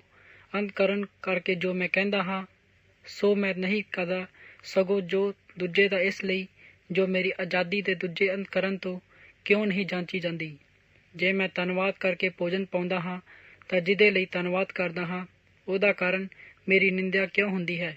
ਸੋ ਭਾਵੇਂ ਤੁਸੀਂ ਖਾਂਦੇ ਵੀ ਹੋ, ਪੀਂਦੇ ਵੀ ਹੋ, ਸਭ ਕੁਝ ਕਰਦੇ ਹੋ, ਸਭ ਕੁਝ ਪਰਮੇਸ਼ਵਰ ਦੀ ਵਡਿਆਈ ਲਈ ਕਰੋ। ਤੁਸੀਂ ਨਾ ਯਹੂਦੀਆਂ, ਨਾ ਯੂਨਾਨੀਆਂ, ਨਾ ਪਰਮੇਸ਼ਵਰ ਦੀ ਕਲੀਸਿਆ ਦੇ ਲਈ ਠੋਕਰ ਦਾ ਕਾਰਨ ਬਣੋ। ਜਿਵੇਂ ਮੈਂ ਸਭਨਾਂ ਗੱਲਾਂ ਵਿੱਚ ਸਭਨਾਂ ਨੂੰ ਪ੍ਰਸੰਨ ਰੱਖਦਾ ਹਾਂ ਅਤੇ ਆਪਣੇ ਆਪ ਨੂੰ ਨਹੀਂ ਸਗੋਂ ਬਾਹਲਿਆਂ ਦੇ ਭਲੇ ਲਈ ਯਤਨ ਕਰਦਾ ਹਾਂ, ਜੋ ਉਹ ਬਚਾਏ ਜਾਣ ਅਤੇ ਮੇਰੀ ਰੀਸ ਕਰੋ ਜਿਵੇਂ ਮੈਂ ਵੀ ਮਸੀਹ ਦੀ ਰੀਸ ਕਰਦਾ ਹਾਂ। 11ਵਾਂ ਬਾਬ।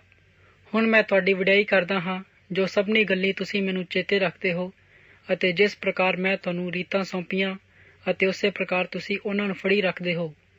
ਪਰ ਮੈਂ ਚਾਹੁੰਦਾ ਹਾਂ ਜੋ ਤੁਸੀਂ ਇਹ ਜਾਣ ਲਵੋ ਭਾਈ ਹਰੇਕ ਪੁਰਖ ਦਾ ਸਿਰ ਮਸੀਹ ਹੈ ਅਤੇ ਹਰੇਕ ਇਸਤਰੀ ਦਾ ਸਿਰ ਪੁਰਖ ਹੈ ਅਤੇ ਮਸੀਹ ਦਾ ਸਿਰ ਪਰਮੇਸ਼ਵਰ ਹੈ ਅਤੇ ਹਰੇਕ ਪੁਰਖ ਜਿਹੜਾ ਸਿਰ ਕੱਜਿਆ ਹੋਵੇ ਪ੍ਰਾਰਥਨਾ ਅਥਵਾ ਅੰਗਮ ਵਾਕ ਕਰਦਾ ਹੈ ਉਹ ਆਪਣੇ ਸਿਰ ਨੂੰ ਬੇਪਤ ਕਰਦਾ ਹੈ। ਪਰ ਹਰੇਕ ਇਸਤਰੀ ਜਿਹੜੀ ਅਣਕੱਜੇ ਸਿਰ ਪ੍ਰਾਰਥਨਾ ਅਥਵਾ ਅੰਗਮ ਵਾਕ ਕਰਦੀ ਹੈ ਉਹ ਆਪਣੇ ਸਿਰ ਨੂੰ ਬੇਪਤ ਕਰਦੀ ਹੈ, ਕਿਉਂ ਜੋ ਇਹੋ ਜਿਹੀ ਗੱਲ ਹੈ ਭਈ ਮਾਨੋ ਉਹਦਾ ਸਿਰ ਮੁੰਨਿਆ ਗਿਆ। ਕਿਉਂਕਿ ਜੇ ਇਸਤਰੀ ਦਾ ਸਿਰ ਨਾ ਕੱਜੇ ਤਾਂ ਉਹ ਗੁੱਤ ਵੀ ਵੰਡਾਵੇ, ਪਰ ਜੇ ਇਸਤਰੀ ਗੁੱਤ ਵੱਡੀ ਹੋਵੇ ਤਾਂ ਅਥਵਾ ਸਿਰ ਮੁੰਨੀ ਹੋਵੇ ਬੇਪਤ ਹੁੰਦੀ ਹੈ ਤਾਂ ਸਿਰ ਕੱਜੇ, ਕਿਉਂ ਜੋ ਪੁਰਖ ਨੂੰ ਆਪਣਾ ਸਿਰ ਕੱਜਿਆ ਰੱਖਣਾ ਨਹੀਂ ਚਾਹੀਦਾ, ਇਸ ਲਈ ਜੋ ਪਰਮੇਸ਼ਵਰ ਦਾ ਸਰੂਪ ਅਤੇ ਪ੍ਰਤਾਪ ਹੈ। ਪਰੰਤੂ ਇਸਤਰੀ ਪੁਰਖ ਦਾ ਪ੍ਰਤਾਪ ਹੈ ਅਤੇ ਜੋ ਪੁਰਖ ਇਸਤਰੀ ਤੋਂ ਨਹੀਂ ਹੋਇਆ, ਪਰ ਇਸਤਰੀ ਪੁਰਖ ਤੋਂ ਹੋਈ ਹੈ ਅਤੇ ਨਾ ਪੁਰਖ ਇਸਤਰੀ ਦੇ ਲਈ ਉਤਪਤ ਹੋਇਆ ਹੈ, ਪਰ ਇਸਤਰੀ ਪੁਰਖ ਦੇ ਲਈ ਉਤਪਤ ਹੋਈ ਹੈ। ਇਸ ਕਰਕੇ ਇਸਤਰੀ ਨੂੰ ਚਾਹੀਦਾ ਹੈ ਉਹ ਜੋ ਦੂਤਾਂ ਦੇ ਕਾਰਨ ਆਪਣੇ ਸਿਰ ਉੱਤੇ ਅਖਤਿਆਰ ਰੱਖਣ ਦਾ ਨਿਸ਼ਾਨ ਰੱਖੇ, ਤਾਂ ਵੀ ਪ੍ਰਭੂ ਵਿੱਚ ਇਸਤਰੀ ਪੁਰਖ ਤੋਂ ਅੱਡ ਹੈ ਅਤੇ ਨਾ ਪੁਰਖ ਇਸਤਰੀ ਤੋਂ ਅੱਡ। ਕਿਉਂਕਿ ਜਿਸ ਪ੍ਰਕਾਰ ਇਸਤਰੀ ਪੁਰਖ ਤੋਂ ਹੈ ਉਸੇ ਪ੍ਰਕਾਰ ਪੁਰਖ ਇਸਤਰੀ ਦੇ ਰਾਹੀਂ ਸਭ ਕੁਝ ਪਰਮੇਸ਼ਵਰ ਤੋਂ ਹੈ ਅਤੇ ਤੁਸੀਂ ਆਪੋ ਵਿੱਚ ਆਪਣਾ ਨਿਆਂ ਕਰੋ। ਭਲਾ ਇਹ ਬਣਦਾ ਹੈ ਜੋ ਇਸਤਰੀ ਨੰਗੇ ਸਿਰ ਪਰਮੇਸ਼ਵਰ ਦੇ ਅੱਗੇ ਪ੍ਰਾਰਥਨਾ ਕਰੇ ਕਿ ਕੁਦਰਤ ਵੀ ਆਪ ਤੁਹਾਨੂੰ ਨਹੀਂ ਸਿਖਾਉਂਦੀ ਭਾਈ ਜੇ ਪੁਰਖ ਦਾ ਸਿਰ ਵਾਲ ਲੰਮੇ ਰੱਖੇ ਅਤੇ ਉਹਦੇ ਲਈ ਨਿਰਾਦਰ ਹੈ, ਪਰੰਤੂ ਜੇ ਇਸਤਰੀ ਲੰਮੇ ਵਾਲ ਰੱਖੇ ਤਾਂ ਉਹਦੇ ਲਈ ਸਜਾਵਟ ਹੈ, ਕਿਉਂ ਜੋ ਵਾਲ ਉਸ ਨੂੰ ਪੜ੍ਹਦੇ ਹਨ ਅਤੇ ਦਿੱਤੇ ਹਨ। ਪਰ ਜੇ ਕੋਈ ਝਗੜੂ ਮਾਲੂਮ ਹੋਵੇ ਅਤੇ ਨਾ ਸਾਡਾ ਕੋਈ ਅਜਿਹਾ ਦਸਤੂਰ ਹੈ ਜੋ ਨਾ ਪਰਮੇਸ਼ਵਰ ਦੀ ਕਲੀਸਿਆ ਦਾ, ਪਰੰਤੂ ਮੈਂ ਜੋ ਇਹ ਆਗਿਆ ਦਿੰਦਾ ਹਾਂ, ਮੈਂ ਤੁਹਾਡੀ ਵਡਿਆਈ ਨਹੀਂ ਕਰਦਾ ਜੋ ਤੁਹਾਡੇ ਇਕੱਠੇ ਹੋਣ ਤੋਂ ਭਲਾਈ ਨਹੀਂ ਸਗੋਂ ਬੁਰਾਈ ਹੁੰਦੀ ਹੈ। ਇਸ ਲਈ ਜੋ ਪਹਿਲਾਂ ਤਾਂ ਮੈਂ ਇਹ ਸੁਣਦਾ ਹਾਂ ਭਈ ਜਿਸ ਵੇਲੇ ਤੁਸੀਂ ਕਲੀਸਿਆ ਵਿੱਚ ਇਕੱਠੇ ਹੁੰਦੇ ਹੋ ਤਾਂ ਤੁਹਾਡੇ ਵਿੱਚ ਫੋਕਟ ਪੈਂਦੇ ਹਨ ਅਤੇ ਮੈਂ ਉਸ ਨੂੰ ਥੋੜ੍ਹਾ ਚਿਰ ਸੱਚ ਮੰਨਦਾ ਹਾਂ, ਕਿਉਂ ਜੋ ਅਵਸ਼ ਹੈ ਅਤੇ ਤੁਹਾਡੇ ਵਿੱਚ ਕੁਪਤ ਵੀ ਹੋਣ ਦਾ ਅਤੇ ਕਿਹੜੇ ਪ੍ਰਵਾਨ ਹਨ ਉਹ ਤੁਹਾਡੇ ਵਿੱਚ ਉਜਾਗਰ ਹੋ ਜਾਣ। ਸੋ ਜਿਸ ਵੇਲੇ ਤੁਸੀਂ ਇੱਕ ਥਾਂ ਇਕੱਠੇ ਹੁੰਦੇ ਹੋ ਤਾਂ ਆਸ਼ੇ ਰਬਾਨੀ ਖਾਣ ਲਈ ਨਹੀਂ ਹੋ ਸਕਦਾ, ਕਿਉਂ ਜੋ ਖਾਣ ਵੇਲੇ ਹਰੇਕ ਪਹਿਲਾਂ ਆਪੋ ਆਪਣਾ ਭੋਜਨ ਖਾ ਲੈਂਦਾ ਹੈ ਔਰ ਕੋਈ ਭੁੱਖਾ ਰਹਿੰਦਾ ਹੈ ਅਤੇ ਕੋਈ ਮਤਵਾਲਾ ਹੁੰਦਾ ਹੈ। ਭਲਾ ਖਾਣ ਪੀਣ ਤੁਹਾਡੇ ਲਈ ਆਪਣੇ ਘਰ ਵਿੱਚ ਨਹੀਂ, ਅਥਵਾ ਤੁਸੀਂ ਪਰਮੇਸ਼ਵਰ ਦੀ ਕਲੀਸਿਆ ਨੂੰ ਤੁੱਛ ਸਮਝਦੇ ਹੋ ਅਤੇ ਜਿਨ੍ਹਾਂ ਦੇ ਕੋਲ ਹੈ ਨਹੀਂ ਉਹਨਾਂ ਨੂੰ ਲੱਜਿਆਵਾਨ ਕਰਦੇ ਹੋ। ਮੈਂ ਤੁਹਾਨੂੰ ਕੀ ਆਖਾਂ, ਭਲਾ ਇਸ ਵਿੱਚ ਤੁਹਾਡੀ ਵਡਿਆਈ ਕਰਾਂ? ਮੈਂ ਤੁਹਾਡੀ ਵਡਿਆਈ ਨਹੀਂ ਕਰਦਾ ਹਾਂ, ਮੈਂ ਤਾਂ ਇਹ ਗੱਲ ਪ੍ਰਭੂ ਤੋਂ ਪਾਈ ਜਿਹੜੀ ਤੁਹਾਨੂੰ ਸੌਂਪ ਦਿੱਤੀ। ਭਾਈ ਪ੍ਰਭੂ ਯਿਸੂ ਮਸੀਹ ਜਿਸ ਰਾਤ ਉਹ ਫੜਵਾਇਆ ਗਿਆ ਸੀ ਰੋਟੀ ਲਈ ਅਤੇ ਸ਼ੁਕਰ ਕਰਕੇ ਤੋੜੀ ਅਤੇ ਕਿਹਾ ਕਿ ਇਹ ਮੇਰਾ ਸਰੀਰ ਹੈ, ਮੇਰੀ ਯਾਦਗਾਰੀ ਲਈ ਇਹੀ ਕਰਿਆ ਕਰੋ। ਇਸੇ ਤਰ੍ਹਾਂ ਉਸਨੇ ਭੋਜਨ ਖਾਣ ਪਿੱਛੋਂ ਪਿਆਲਾ ਵੀ ਲਿਆ ਅਤੇ ਕਿਹਾ ਜੋ ਇਹ ਪਿਆਲਾ ਮੇਰੇ ਲਹੂ ਵਿੱਚ ਨਵਾਂ ਨੇਮ ਹੈ, ਜਦ ਕਦੇ ਤੁਸੀਂ ਇਹਨੂੰ ਪੀਵੋ ਤਾਂ ਮੇਰੀ ਯਾਦਗਾਰੀ ਲਈ ਇਹੀ ਕਰਿਆ ਕਰੋ। ਕਿਉਂਕਿ ਜਦ ਕਦੇ ਤੁਸੀਂ ਇਹ ਰੋਟੀ ਖਾਓ ਅਤੇ ਪਿਆਲਾ ਪੀਵੋ ਤਾਂ ਤੁਸੀਂ ਪ੍ਰਭੂ ਦੀ ਮੌਤ ਦਾ ਪ੍ਰਚਾਰ ਕਰਦੇ ਰਹਿੰਦੇ ਹੋ ਅਤੇ ਜਦ ਤੀਕਰ ਉਹ ਨਾ ਆਵੇ। ਇਸ ਕਰਕੇ ਜੋ ਕੋਈ ਅਯੋਗਤਾ ਨਾਲ ਇਹ ਰੋਟੀ ਖਾਵੇ ਅਥਵਾ ਪ੍ਰਭੂ ਦਾ ਪਿਆਲਾ ਪੀਵੇ ਸੋ ਪ੍ਰਭੂ ਦੇ ਸਰੀਰ ਅਤੇ ਲਹੂ ਤੋਂ ਦੋਸ਼ੀ ਠਹਿਰਾਏਗਾ। ਪਰ ਮਨੁੱਖ ਆਪਣੇ ਆਪ ਨੂੰ ਪਰਖੇ ਅਤੇ ਇਉਂ ਉਸ ਦੀ ਰੋਟੀ ਵਿੱਚੋਂ ਖਾਵੇ ਅਤੇ ਪਿਆਲੇ ਵਿੱਚੋਂ ਪੀਵੇ ਜਿਹੜਾ ਖਾਂਦਾ ਅਤੇ ਪੀਂਦਾ ਹੈ। ਜੇ ਉਹ ਸਰੀਰ ਦੀ ਜਾਂਚ ਨਾ ਕਰੇ ਤਾਂ ਉਹ ਆਪਣੇ ਉੱਤੇ ਡੰਨ ਲਾ ਕੇ ਖਾਂਦਾ ਪੀਂਦਾ ਹੈ। ਇਸੇ ਕਾਰਨ ਬਾਹਲੇ ਤੁਹਾਡੇ ਵਿੱਚ ਨਿਤਾਣੇ ਅਤੇ ਰੋਗੀ ਹਨ ਅਤੇ ਕਈ ਕੁ ਸੁੱਤੇ ਪਏ ਹਨ। ਪਰ ਜੇ ਅਸੀਂ ਆਪਣੇ ਆਪ ਵਿੱਚ ਜਾਂਚਦੇ ਹਾਂ, ਨਹੀਂ ਜਾਂਚਦੇ ਤਾਂ ਪਰ ਜਾਂਚੇ ਜਾਂਦੇ ਹਾਂ ਤਾਂ ਪ੍ਰਭੂ ਤੋਂ ਤਾੜੇ ਜਾਂਦੇ ਹਾਂ, ਤਾਂ ਅਸੀਂ ਸੰਸਾਰ ਨਾਲ ਦੋਸ਼ੀ ਨਾ ਠਹਿਰਾਏ ਜਾਈਏ। ਸੋ ਹੇ ਭਰਾਵੋ, ਜਦ ਤੁਸੀਂ ਖਾਣ ਲਈ ਇਕੱਠੇ ਹੋਵੋ ਤਾਂ ਇੱਕ ਦੂਜੇ ਦੀ ਉਡੀਕ ਕਰੋ, ਅਤੇ ਜੇ ਕਿਸੇ ਨੂੰ ਭੁੱਖ ਲੱਗੇ ਤਾਂ ਆਪਣਾ ਘਰ ਵਿੱਚ ਖਾਵੇ, ਭਈ ਤੁਹਾਡੇ ਇਕੱਠੇ ਹੋਣ ਤੋਂ ਤੁਹਾਨੂੰ ਡੰਨ ਨਾ ਲੱਗੇ, ਅਤੇ ਰਹਿੰਦੀਆਂ ਗੱਲਾਂ ਨੂੰ ਜਦ ਮੈਂ ਆਵਾਂਗਾ ਤਦ ਸੁਧਾਰਾਂਗਾ। 12ਵਾਂ ਬਾਬ। ਹੇ ਭਰਾਵੋ, ਮੈਂ ਨਹੀਂ ਜਾਣਦਾ ਜੋ ਤੁਸੀਂ ਆਤਮਿਕ ਦਾਨਾਂ ਦੇ ਵਿਖੇ ਅਣਜਾਣ ਰਹੋ।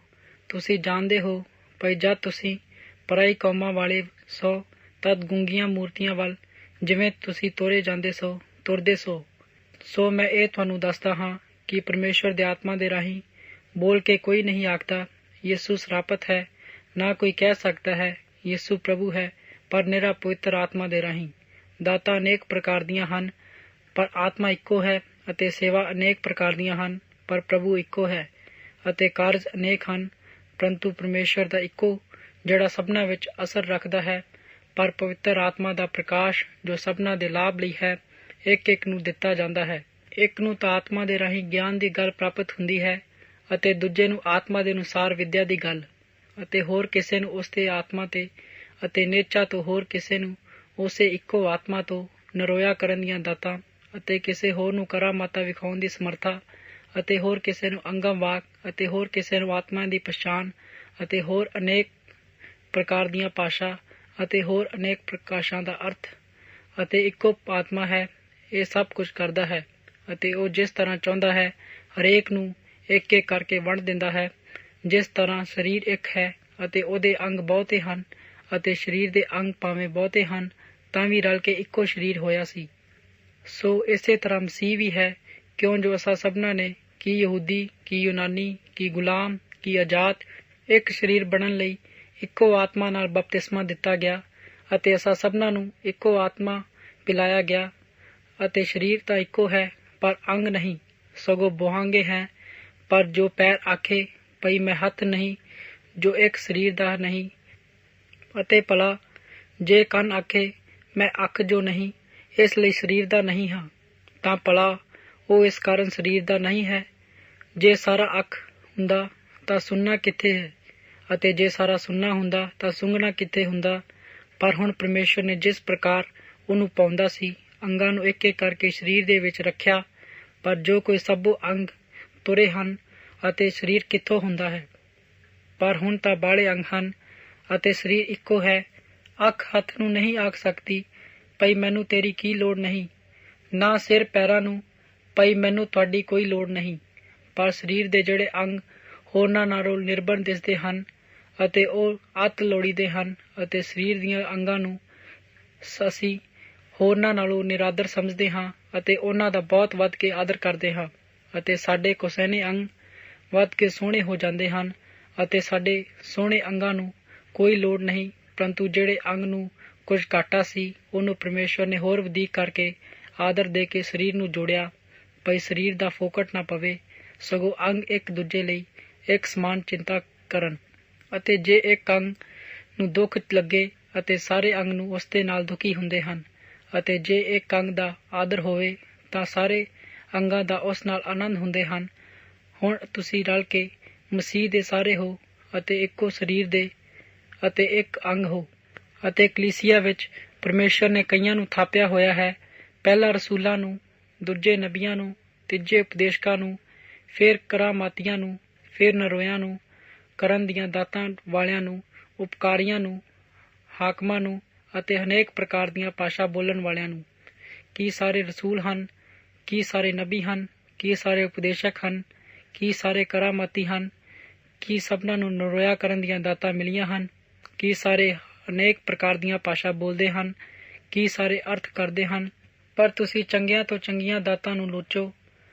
ਨਾਲੇ ਮੈਂ ਤੁਹਾਨੂੰ ਇੱਕ ਬਹੁਤ ਹੀ ਸ੍ਰੇਸ਼ਟ ਮਾਰਗ ਦੱਸਦਾ ਹਾਂ। 13ਵਾਂ ਬਾਬ।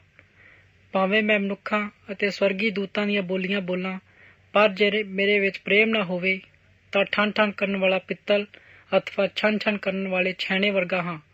ਭਾਵੇਂ ਮੈਨੂੰ ਅੰਗਾ ਵਾਕ ਬੋਲਣਾ ਆਵੇ ਅਤੇ ਜੇ ਮੈਂ ਸਾਰਾ ਭੇਤ ਔਰ ਸਾਰਾ ਗਿਆਨ ਜਾਣਾ, ਅਤੇ ਭਾਵੇਂ ਮੈਂ ਪੂਰੀ ਨੇਚਾ ਰੱਖਾਂ, ਅਜਿਹੀ ਪਈ ਪਹਾੜ ਨੂੰ ਹਟਾ ਦਿਆਂ, ਪਰ ਪ੍ਰੇਮ ਨਾ ਰੱਖਾਂ ਤਾਂ ਕੁਝ ਵੀ ਨਹੀਂ। ਅਤੇ ਜੇ ਮੈਂ ਭਾਵੇਂ ਆਪਣਾ ਸਾਰਾ ਮਾਲ ਖੁਆਉਣ ਲਈ ਪੁੰਨ ਕਰ ਦਿਆਂ, ਅਤੇ ਭਾਵੇਂ ਮੈਂ ਆਪਣਾ ਸਰੀਰ ਸੜਨ ਦੇ ਲਈ ਦੇ ਦਿਆਂ, ਪਰ ਪ੍ਰੇਮ ਨਾ ਰੱਖਾਂ ਤਾਂ ਕੁਝ ਲਾਭ ਨਹੀਂ। ਪ੍ਰੇਮ ਧੀਰਜਵਾਨ ਅਤੇ ਕਿਰਪਾਲੂ ਹੈ। ਪ੍ਰੇਮ ਖੁਣਸ ਨਹੀਂ ਕਰਦਾ, ਪ੍ਰੇਮ ਫੁੱਲਦਾ ਨਹੀਂ, ਪ੍ਰੇਮ ਫੂ ਨਹੀਂ ਕਰਦਾ, ਕੁਚੱਜਿਆ ਨਹੀਂ ਕਰਦਾ, ਆਪ ਸਵਾਰਥੀ ਨਹੀਂ ਹੁੰਦਾ, ਚਿੜਦਾ ਨਹੀਂ, ਬੁਰਾ ਨਹੀਂ ਮੰਨਦਾ। ਉਹ ਕੁਧਰਮ ਤੋਂ ਆਨੰਦ ਨਹੀਂ ਹੁੰਦਾ, ਸਗੋਂ ਸੱਚਾਈ ਨਾਲ ਆਨੰਦ ਹੁੰਦਾ ਹੈ। ਸਭ ਕੁਝ ਚੱਲ ਲੈਂਦਾ ਹੈ, ਸਭਨਾਂ ਗੱਲਾਂ ਦੀ ਪ੍ਰਤੀਤ ਕਰਦਾ ਹੈ, ਸਭਨਾਂ ਗੱਲਾਂ ਦੀ ਆਸ ਰੱਖਦਾ ਹੈ, ਸਭ ਕੁਝ ਸਹਿ ਲੈਂਦਾ ਹੈ। ਪ੍ਰੇਮ ਕਦੇ ਵੀ ਟਲਦਾ ਨਹੀਂ, ਪਰ ਭਾਵੇਂ ਅੰਗਾ ਵਾਕ ਹੋਣ ਉਹ ਮੁੱਕ ਜਾਣ, ਭਾਵੇਂ ਬੋਲੀਆਂ ਹੋਣ ਉਹ ਜਾਂਦੀਆਂ ਰਹਿਣਗੀਆਂ, ਭਾਵੇਂ ਇਲਮ ਹੋਵੇ ਉਹ ਮੁੱਕ ਜਾਵੇਗਾ। ਅਸੀਂ ਤਾਂ ਕੁਝ ਕੁਝ ਜਾਣਦੇ ਹਾਂ ਅਤੇ ਕੁਝ ਕੁਝ ਅੰਗਾ ਵਾਕ ਬੋਲਦੇ ਹਾਂ, ਪਰ ਜਦ ਸੰਪੂਰਨ ਆਵੇ ਤਦ ਅਧੂਰਾ ਮੁੱਕ ਜਾਵੇਗਾ। ਜਦ ਮੈਂ ਨਿਆਣਾ ਸਾਂ ਤਦ ਨਿਆਣੇ ਵਾਂਗੂ ਬੋਲਦਾ ਸਾਂ, ਨਿਆਣੇ ਵਾਂਗੂ ਸਮਝਦਾ ਸਾਂ ਅਤੇ ਨਿਆਣੇ ਵਾਂਗੂ ਜਾਣਦਾ ਸਾਂ। ਹੁਣ ਮੈਂ ਸਿਆਣਾ ਹਾਂ ਅਤੇ ਮੈਂ ਨਿਆਣੇਪੁਣੇ ਦੀਆਂ ਗੱਲਾਂ ਛੱਡ ਦਿੱਤੀਆਂ, ਅਤੇ ਇਸ ਵੇਲੇ ਅਸੀਂ ਸ਼ੀਸ਼ੇ ਦਾ ਧੁੰਦਲਾ ਜਿਹਾ ਵੇਖਦੇ ਹਾਂ, ਪਰ ਉਸ ਦੇ ਵੇਲੇ ਰੂਬਰੂ ਵੇਖਾਂਗੇ। ਅਤੇ ਇਸੇ ਵੇਲੇ ਮੈਂ ਕੁਝ ਕੁਝ ਜਾਣਦਾ ਹਾਂ, ਪਰ ਉਸ ਵੇਲੇ ਉਹੋ ਜਿਹਾ ਬਣਾਂਗਾ ਜਿਹੋ ਜਿਹਾ ਮੈਂ ਵੀ ਜਾਣਿਆ। ਹੁਣ ਤਾਂ ਨਿਹਚਾ, ਆਸ਼ਾ, ਪ੍ਰੇਮ ਇਹ ਤਿੰਨੇ ਰਹਿੰਦੇ ਹਨ, ਪਰ ਇਹਨਾਂ ਵਿੱਚੋਂ ਉੱਤਮ ਪ੍ਰੇਮ ਹੈ। 14ਵਾਂ ਬਾਬ। ਪ੍ਰੇਮ ਦੇ ਮਗਰ ਲੱਗੋ ਤਾਂ ਵੀ ਆਤਮਿਕ ਦਾਨਾਂ ਨੂੰ ਲੋਚੋ, ਪਰ ਵੱਧ ਕੇ ਇਹ ਜੋ ਤੁਸੀਂ ਅੰਗਮ ਵਾਕ ਕਰੋ। ਜਿਹੜਾ ਪਰਾਈ ਭਾਖਿਆ ਬੋਲਦਾ ਹੈ ਉਹ ਮਨੁੱਖਾਂ ਨਾਲ ਨਹੀਂ, ਸਗੋਂ ਪਰਮੇਸ਼ਵਰ ਨਾਲ ਬੋਲਦਾ ਹੈ, ਇਸ ਲਈ ਕਿ ਉਹ ਕੋਈ ਸਮਝਦਾ ਨਹੀਂ, ਪਰ ਉਹ ਆਤਮਾ ਵਿੱਚ ਭੇਦ ਦੀਆਂ ਗੱਲਾਂ ਕਰਦਾ ਹੈ। ਅਤੇ ਜਿਹੜਾ ਅੰਗਮ ਵਾਕ ਕਰਦਾ ਹੈ ਉਹ ਲਾਭ ਹੈ ਅਤੇ ਉਪਦੇਸ਼ ਅਤੇ ਤਸੱਲੀ ਦੀਆਂ ਗੱਲਾਂ ਮਨੁੱਖ ਨਾਲ ਕਰਦਾ ਹੈ। ਜਿਹੜਾ ਪਰਾਈ ਭਾਖਿਆ ਬੋਲਦਾ ਹੈ ਉਹ ਆਪ ਹੀ ਲਾਭ ਲੈਂਦਾ ਹੈ, ਅਤੇ ਜਿਹੜਾ ਅੰਗਮ ਵਾਕ ਕਰਦਾ ਹੈ ਉਹ ਕਲੀਸਿਆ ਨੂੰ ਲਾਭ ਦਿੰਦਾ ਹੈ। ਹੁਣ ਮੈਂ ਚਾਹੁੰਦਾ ਹਾਂ ਜੋ ਤੁਸੀਂ ਸਭੇ ਪਰਾਈਆਂ ਭਾਖਿਆ ਬੋਲੋ, ਪਰ ਇਸ ਤੋਂ ਵਧੇਕ ਜੋ ਤੁਸੀਂ ਅੰਗਮ ਵਾਕ ਕਰੋ। ਜਿਹੜਾ ਪਰਾਈ ਭਾਖਿਆ ਬੋਲਣ ਵਾਲਾ ਹੈ, ਜੇਕਰ ਉਹਦਾ ਅਰਥ ਨਾ ਕਰੇ ਜਿਸ ਤੋਂ ਕਲੀਸਿਆ ਨੂੰ ਲਾਭ ਉਠਾਵੇ, ਤਾਂ ਅੰਗਮ ਵਾਕ ਕਰਨ ਵਾਲਾ ਉਸ ਨਾਲੋਂ ਉੱਤਮ ਹੈ।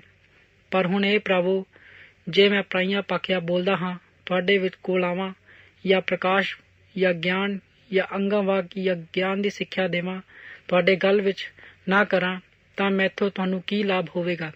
ਬੇਜਾਨ ਵਸਤਾਂ ਵੀ ਜਿਹੜੀਆਂ ਆਵਾਜ਼ ਦਿੰਦੀਆਂ ਹਨ, ਭਾਵੇਂ ਵੰਜਲੀ ਭਾਵੇਂ ਰਬਾਬ, ਜੇ ਉਹਨਾਂ ਦੀ ਸੁਰਾਂ ਵਿੱਚ ਭੇਦ ਨਾ ਹੋਵੇ ਤਾਂ ਕੀ ਪਤਾ ਲੱਗੇ ਜੋ ਉਹ ਫੂਕੀਆਂ ਅਥਵਾ ਵਜਾਈਆਂ ਜਾਂਦੀਆਂ ਹਨ। ਜੇ ਤੂਰੀ ਬੇਟਿਕਾਣੇ ਆਵਾਜ਼ ਦੇਵੇ ਤਾਂ ਕੌਣ ਲੜਾਈ ਲਈ ਲੱਕ ਬੰਨੇਗਾ। ਇਸੇ ਤਰ੍ਹਾਂ ਤੁਸੀਂ ਵੀ ਸਿੱਧੀ ਗੱਲ ਦੇ ਆਪਣੀ ਜ਼ਬਾਨੋਂ ਨਾ ਬੋਲੋ ਤਾਂ ਕੀ ਪਤਾ ਲੱਗੇਗਾ। ਅਤੇ ਜੋ ਕੋਈ ਬੋਲਿਆ ਜਾਂਦਾ ਹੈ ਤੁਸੀਂ ਪਾਉਣ ਨਾਲ ਗੱਲਾਂ ਕਰਨ ਵਾਲੇ ਹੋਵੋਗੇ। ਕੀ ਜਾਣੀਏ ਜੋ ਸੰਸਾਰ ਵਿੱਚ ਕਿੰਨੇ ਪ੍ਰਕਾਰ ਦੀਆਂ ਬੋਲੀਆਂ ਹਨ ਅਤੇ ਕੋਈ ਵਿਅਰਥ ਨਹੀਂ ਹੈ। ਉਪਰੰਤ ਜੇ ਕੋਈ ਉਹ ਬੋਲੀ ਮੇਰੀ ਸਮਝ ਵਿੱਚ ਨਾ ਆਉਂਦੀ ਹੋਵੇ ਤਾਂ ਮੈਂ ਬੋਲਣ ਵਾਲੇ ਅਤੇ ਪਾਣੇ ਔਣਕ ਬਣਾਵਾਂਗਾ ਅਤੇ ਬੋਲਣ ਵਾਲਾ ਮੇਰੇ ਪਾਣੇ ਓਬੜ ਬਣਾਵੇਗਾ।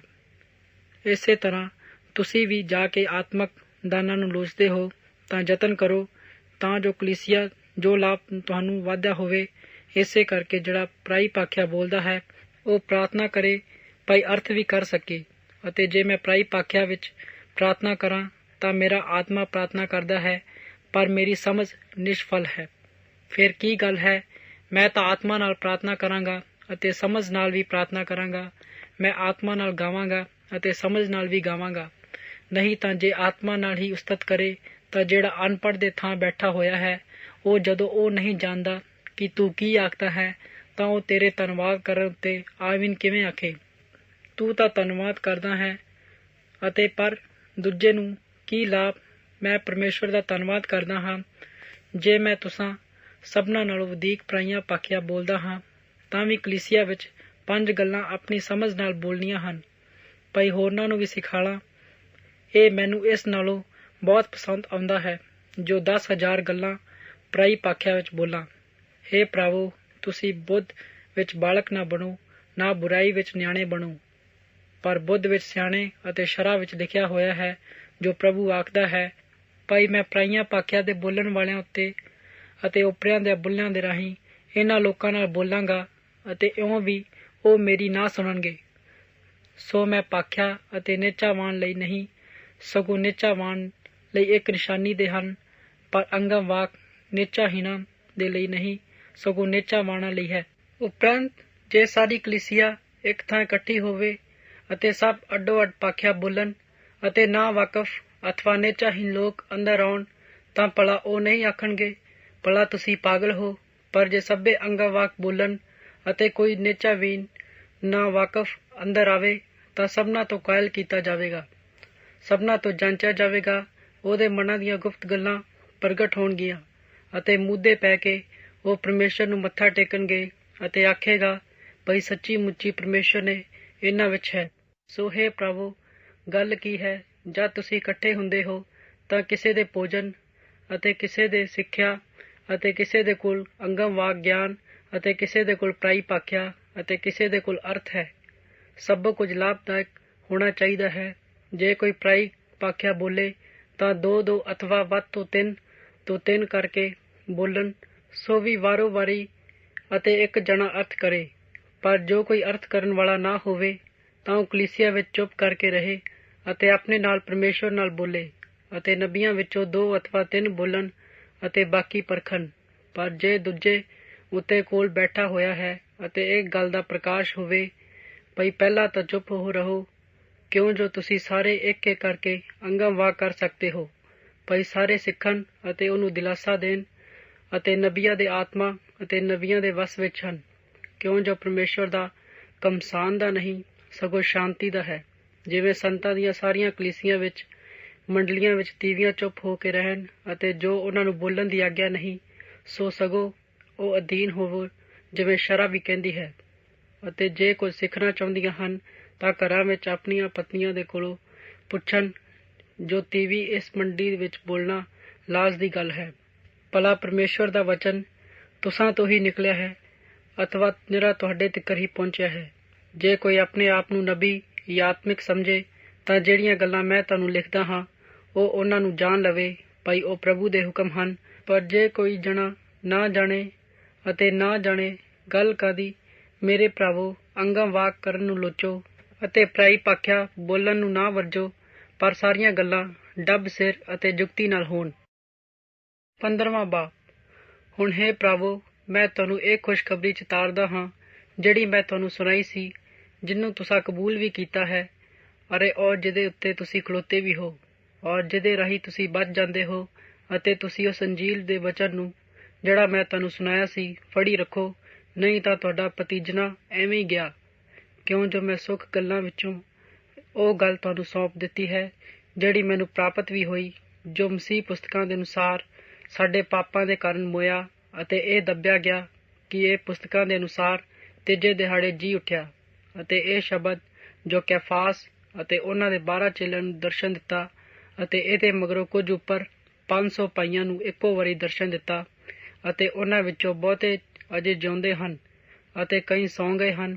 ਪਿੱਛੋਂ ਯਾਕੂਬ ਨੂੰ ਦਰਸ਼ਨ ਦਿੱਤਾ ਅਤੇ ਫਿਰ ਸਭਨਾਂ ਰਸੂਲਾਂ ਨੂੰ, ਅਤੇ ਸਭ ਨੇ ਦੇ ਪਿੱਛੋਂ ਮੈਨੂੰ ਵੀ ਦਰਸ਼ਨ ਦਿੱਤਾ, ਅਤੇ ਇਹ ਇੱਕ ਅਧੂਰੇ ਕੰਮ ਨੂੰ। ਮੈਂ ਤਾਂ ਸਭਨਾਂ ਰਸੂਲਾਂ ਨਾਲੋਂ ਛੋਟਾ ਹਾਂ ਅਤੇ ਰਸੂਲ ਸਦਾਉਣ ਦੇ ਯੋਗ ਵੀ ਨਹੀਂ, ਇਸ ਲਈ ਜੋ ਮੈਂ ਪਰਮੇਸ਼ਵਰ ਦੀ ਕਲੀਸਿਆ ਨੂੰ ਸਤਾਇਆ ਸੀ। ਪਰ ਜੇ ਮੈਂ ਕੁਝ ਹਾਂ ਤਾਂ ਪਰਮੇਸ਼ਵਰ ਦੀ ਕਿਰਪਾ ਨਾਲ ਹਾਂ, ਅਤੇ ਉਹਦੀ ਕਿਰਪਾ ਜੋ ਮੇਰੇ ਉੱਤੇ ਹੋਈ ਅਤੇ ਅਕਰਥ ਨਾ ਹੋਈ।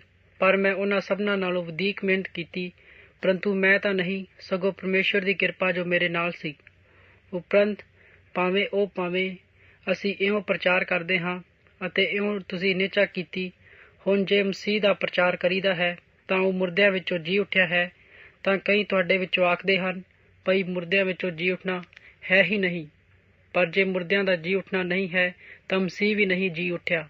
ਅਤੇ ਜੇ ਮਸੀਹ ਵੀ ਨਹੀਂ ਜੀ ਉੱਠਿਆ ਤਾਂ ਸਾਡਾ ਪ੍ਰਚਾਰ ਥੋਥਾ ਹੈ ਅਤੇ ਤੁਹਾਡੀ ਨਿਹਚਾ ਥੋਤੀ ਹੈ। ਨਾਲੇ ਅਸੀਂ ਪਰਮੇਸ਼ਵਰ ਦੇ ਝੂਠੇ ਗਵਾਹ ਵੀ ਠਹਿਰੇ, ਕਿਉਂ ਜੋ ਅਸਾਂ ਪਰਮੇਸ਼ਵਰ ਦੀ ਸਾਖੀ ਦਿੱਤੀ ਜੋ ਉਸਨੇ ਮਸੀਹ ਨੂੰ ਜਵਾਲਿਆ, ਜਿਹਨੂੰ ਉਸਨੇ ਨਹੀਂ ਜਵਾਲਿਆ, ਜੇਕਰ ਮੁਰਦੇ ਨਹੀਂ ਜੀ ਉੱਠਦੇ। ਕਿਉਂਕਿ ਜੇ ਮੁਰਦੇ ਨਹੀਂ ਜੀ ਉੱਠਦੇ ਤਾਂ ਪਰਮੇਸ਼ਵਰ ਮਸੀਹ ਵੀ ਨਹੀਂ ਜੀ ਉੱਠਦਾ, ਅਤੇ ਜੇ ਮਸੀਹ ਨਹੀਂ ਜੀ ਉੱਠਦਾ ਤਾਂ ਤੁਹਾਡੀ ਨਿਹਚਾ ਅਕਰਥ ਹੈ। ਤੁਸੀਂ ਅਜੇ ਆਪਣੇ ਪਾਪਾਂ ਵਿੱਚ ਹੋ, ਤਾਂ ਜਿਹੜੇ ਮਸੀਹ ਵਿੱਚ ਹੋ ਕੇ ਸੌਂ ਗਏ ਹਨ ਉਹ ਵੀ ਨਾਸ਼ ਹੋਏ। ਜੇ ਨਿਰੇ ਇਸੇ ਜੀਵਨ ਵਿੱਚ ਅਸਾਂ ਮਸੀਹ ਉੱਤੇ ਆਸ ਰੱਖੀ ਹੋਈ ਹੈ ਤਾਂ ਅਸੀਂ ਸਭਨਾਂ ਮਨੁੱਖਾਂ ਨਾਲੋਂ ਤਰਸਯੋਗ ਹਾਂ। ਪਰ ਹੁਣ ਮਸੀਹ ਮੁਰਦਿਆਂ ਵਿੱਚੋਂ ਜੀ ਉੱਠਿਆ ਹੈ ਅਤੇ ਸੁੱਤਿਆਂ ਹੋਇਆਂ ਦਾ ਪਹਿਲਾ ਫਲ ਹੈ। ਜਦ ਮਨੁੱਖ ਦੇ ਰਾਹੀਂ ਮੌਤ ਹੋਈ ਅਤੇ ਮਨੁੱਖ ਦੇ ਰਾਹੀਂ ਮੁਰਦਿਆਂ ਵਿੱਚ ਕਿਆਮਤ ਵੀ ਹੋਈ, ਜਿਸ ਤਰ੍ਹਾਂ ਆਦਮ ਵਿੱਚ ਸਭੇ ਮਰਦੇ ਹਨ ਉਸੇ ਤਰ੍ਹਾਂ ਮਸੀਹ ਵਿੱਚ ਸਭੇ ਜੋਏ ਜਾਣਗੇ, ਪਰ ਹਰੇਕ ਆਪੋ ਆਪਣੇ ਵਾਰੀ ਸਿਰ। ਪਹਿਲਾ ਫਲ ਮਸੀਹ, ਫਿਰ ਜਿਹੜੇ ਮਸੀਹ ਦੇ ਹਨ ਅਤੇ ਉਹਦੇ ਆਉਣ ਦੇ ਵੇਲੇ ਹਨ। ਉਹਦੇ ਮਗਰੋਂ ਅੰਤ ਹੈ ਅਤੇ ਉਹਦੇ ਰਾਜ ਨੂੰ ਪਰਮੇਸ਼ਵਰ ਪਿਤਾ ਦੇ ਹੱਥ ਸੌਂਪ ਦੇਵੇਗਾ, ਜਦ ਉਹਨੇ ਹਰੇਕ ਹਕੂਮਤ ਅਤੇ ਹਰੇਕ ਅਖਤਿਆਰ ਅਤੇ ਹਰੇਕ ਕੁਦਰਤ ਦਾ ਨਾਸ਼ ਕੀਤਾ ਜਾਵੇਗਾ, ਕਿਉਂਕਿ ਜਿੰਨਾ ਚਿਰ ਉਹ ਵੈਰੀਆਂ ਨੂੰ ਆਪਣੇ ਪੈਰਾਂ ਹੇਠ ਨਾ ਕਰ ਲਵੇ ਉਹਨਾਂ ਚਿਰ ਉਸਨੇ ਰਾਜ ਨਹੀਂ ਕਰਨਾ। ਛੇਕੜਲਾ ਵੈਰੀ ਜਿਸ ਦਾ ਨਾਸ਼ ਹੋਣ ਹੈ ਉਹ ਸੋ ਮੌਤ ਹੈ। ਉਹਨੇ ਸਭ ਕੁਝ ਉਹਦੇ ਪੈਰਾਂ ਦੇ ਹੇਠ ਕਰ ਦਿੱਤਾ, ਪਰ ਜਦ ਉਹ ਕਹਿੰਦਾ ਹੈ ਤਾਂ ਸਭੋ ਕੁਝ ਹੇਠ ਕਰ ਦਿੱਤਾ ਗਿਆ ਹੈ। ਤਦ ਪ੍ਰਗਟ ਹੈ ਕਿ ਜਿਹਨੇ ਸਭ ਕੁਝ ਆਪਣੇ ਹੇਠ ਕਰ ਲਿਆ ਅਤੇ ਆਪਣੇ ਹੋਣ ਤੋਂ ਰਹਿਤ, ਅਤੇ ਜਦ ਸਭੋ ਕੁਝ ਉਹਦੇ ਅਧੀਨ ਕੀਤਾ ਗਿਆ ਹੋਵੇਗਾ ਤਾਂ ਆਪੋ ਵਿੱਚ ਉਸ ਦੇ ਅਧੀਨ ਹੋਵੇਗਾ। ਅਤੇ ਜਿਹਨੇ ਸਭ ਕੁਝ ਉਹਦੇ ਅਧੀਨ ਕਰ ਦਿੱਤਾ, ਭਾਈ ਪਰਮੇਸ਼ਵਰ ਸਭਨਾਂ ਵਿੱਚ ਸਭ ਕੁਝ ਹੋਵੇ। ਨਹੀਂ ਤਾਂ ਜਿਹੜੇ ਮੁਰਦਿਆਂ ਦੇ ਲਈ ਬਪਤਿਸਮਾ ਲੈਂਦੇ ਹਨ ਉਹ ਕੀ ਕਰਨਗੇ, ਜੇ ਮੁਰਦੇ ਮੂਲੋਂ ਜੀ ਨਾ ਉੱਠਦੇ ਅਤੇ ਉਹਨਾਂ ਦੇ ਲਈ ਉਹਨੂੰ ਬਪਤਿਸਮਾ ਨਾ ਲੈਂਦੇ ਹਨ। ਅਸੀਂ ਵੀ ਹਰ ਘੜੀ ਜੋਖੇ ਵਿੱਚ ਕਿਉਂ ਪਏ ਰਹਿੰਦੇ ਹਾਂ? ਹੇ ਪ੍ਰਭੂ, ਤੁਹਾਡੇ ਹੱਕ ਵਿੱਚ ਜਿਹੜਾ ਅਭਿਮਾਨ ਹੈ ਮੈਂ ਮਸੀਹ ਯਿਸੂ ਸਾਡੇ ਪ੍ਰਭੂ ਵਿੱਚ ਕਰਦਾ ਹਾਂ, ਉਹਦੀ ਸਹੁੰ ਹੈ। ਜੇ ਮੈਂ ਰੋਜ਼ ਮਰਦਾ ਹਾਂ, ਜੇ ਆਦਮੀ ਵਾਂਗੂ ਮੈਂ ਅਫਸੋਸ ਦਰਿੰਦਿਆਂ ਵਿੱਚ ਨਾ ਲੜਿਆ ਗਿਆ ਤਾਂ ਮੈਨੂੰ ਕੀ ਲਾਭ ਹੈ? ਜੇ ਮੈਂ ਮੁਰਦਿਆਂ ਵਿੱਚ ਨਹੀਂ ਜੀ ਉੱਠਦੇ ਅਤੇ ਆਓ ਖਾਈਏ ਪੀਏ, ਕਿਉਂ ਜੋ ਭਲਕੇ ਮਰਨਾ ਹੈ। ਧੋਖਾ ਨਾ ਖਾਓ, ਬੁਰੀਆਂ ਸੰਗਤਾਂ ਨਹੀਂ ਚੱਲਣਾ ਚਾਹੀਦਾ, ਵਿਗਾੜ ਦਿੰਦੀਆਂ ਹਨ। ਤੁਸੀਂ ਧਰਮ ਲਈ ਸੁਰਤ ਸੰਭਾਲੋ ਅਤੇ ਪਾਪ ਨਾ ਕਰੋ, ਕਿਉਂ ਜੋ ਕਈਆਂ ਨੇ ਪਰਮੇਸ਼ਵਰ ਦੇ ਗਿਆਨ ਦਾ ਨਹੀਂ। ਮੈਂ ਤੁਹਾਡੀ ਸ਼ਰਮ ਲਈ ਇਹ ਆਖਦਾ ਹਾਂ। ਪਰ ਕੋਈ ਆਖੇਗਾ, ਭਾਈ ਮੁਰਦੇ ਕਿਕਰ ਜੀ ਉੱਠਦੇ ਹਨ ਅਤੇ ਕਿਹੋ ਜਿਹੀ ਦੇਹੀ ਨਾਲ ਆਉਂਦੇ ਹਨ। ਨਦਾਣਾ, ਜੋ ਕੁਝ ਤੂੰ ਬੀਜਦਾ ਹੈ ਜੇਕਰ ਉਹ ਨਾ ਮਰੇ ਤਾਂ ਜੰਮੇਗਾ ਨਹੀਂ, ਅਤੇ ਜਿਹੜਾ ਤੂੰ ਬੀਜਦਾ ਹੈ ਉਹਦਾ ਰੂਪ ਨਹੀਂ ਬੀਜਦਾ ਸਗੋਂ ਹੋਵੇਗਾ। ਪਰ ਨਿਰਾ ਇੱਕ ਦਾਣਾ, ਭਾਵੇਂ ਕਣਕ ਦਾ ਹੋਵੇ ਭਾਵੇਂ ਹੋਰ ਕਿਸੇ ਦਾ, ਪਰੰਤੂ ਪਰਮੇਸ਼ਵਰ ਜਿਵੇਂ ਉਹਨੂੰ ਪਾਲਿਆ ਹੈ ਅਤੇ ਉਹ ਰੂਪ ਉਹਨੂੰ ਦਿੰਦਾ ਹੈ, ਅਤੇ ਹਰ ਪ੍ਰਕਾਰ ਦੇ ਬੀਜ ਨੂੰ ਆਪੋ ਆਪਣਾ ਰੂਪ। ਅਤੇ ਸਭੋ ਮਾਸ ਇੱਕੋ ਮਾਸ ਨਹੀਂ, ਸਗੋਂ ਮਨੁੱਖਾਂ ਦਾ ਹੋਰ ਹੈ, ਅਤੇ ਪਸ਼ੂਆਂ ਦਾ ਮਾਸ ਹੋਰ, ਅਤੇ ਪੰਛੀਆਂ ਦਾ ਮਾਸ ਹੋਰ, ਅਤੇ ਮੱਛੀਆਂ ਦਾ ਹੋਰ। ਅਤੇ ਸਵਰਗੀ ਸਰੀਰ ਵੀ ਹਨ ਅਤੇ ਜ਼ਮੀਨੀ ਸਰੀਰ ਵੀ ਹਨ, ਪਰ ਸਵਰਗੀਆਂ ਦਾ ਪ੍ਰਤਾਪ ਹੋਰ ਹੈ ਅਤੇ ਜ਼ਮੀਨੀਆਂ ਦਾ ਹੋਰ।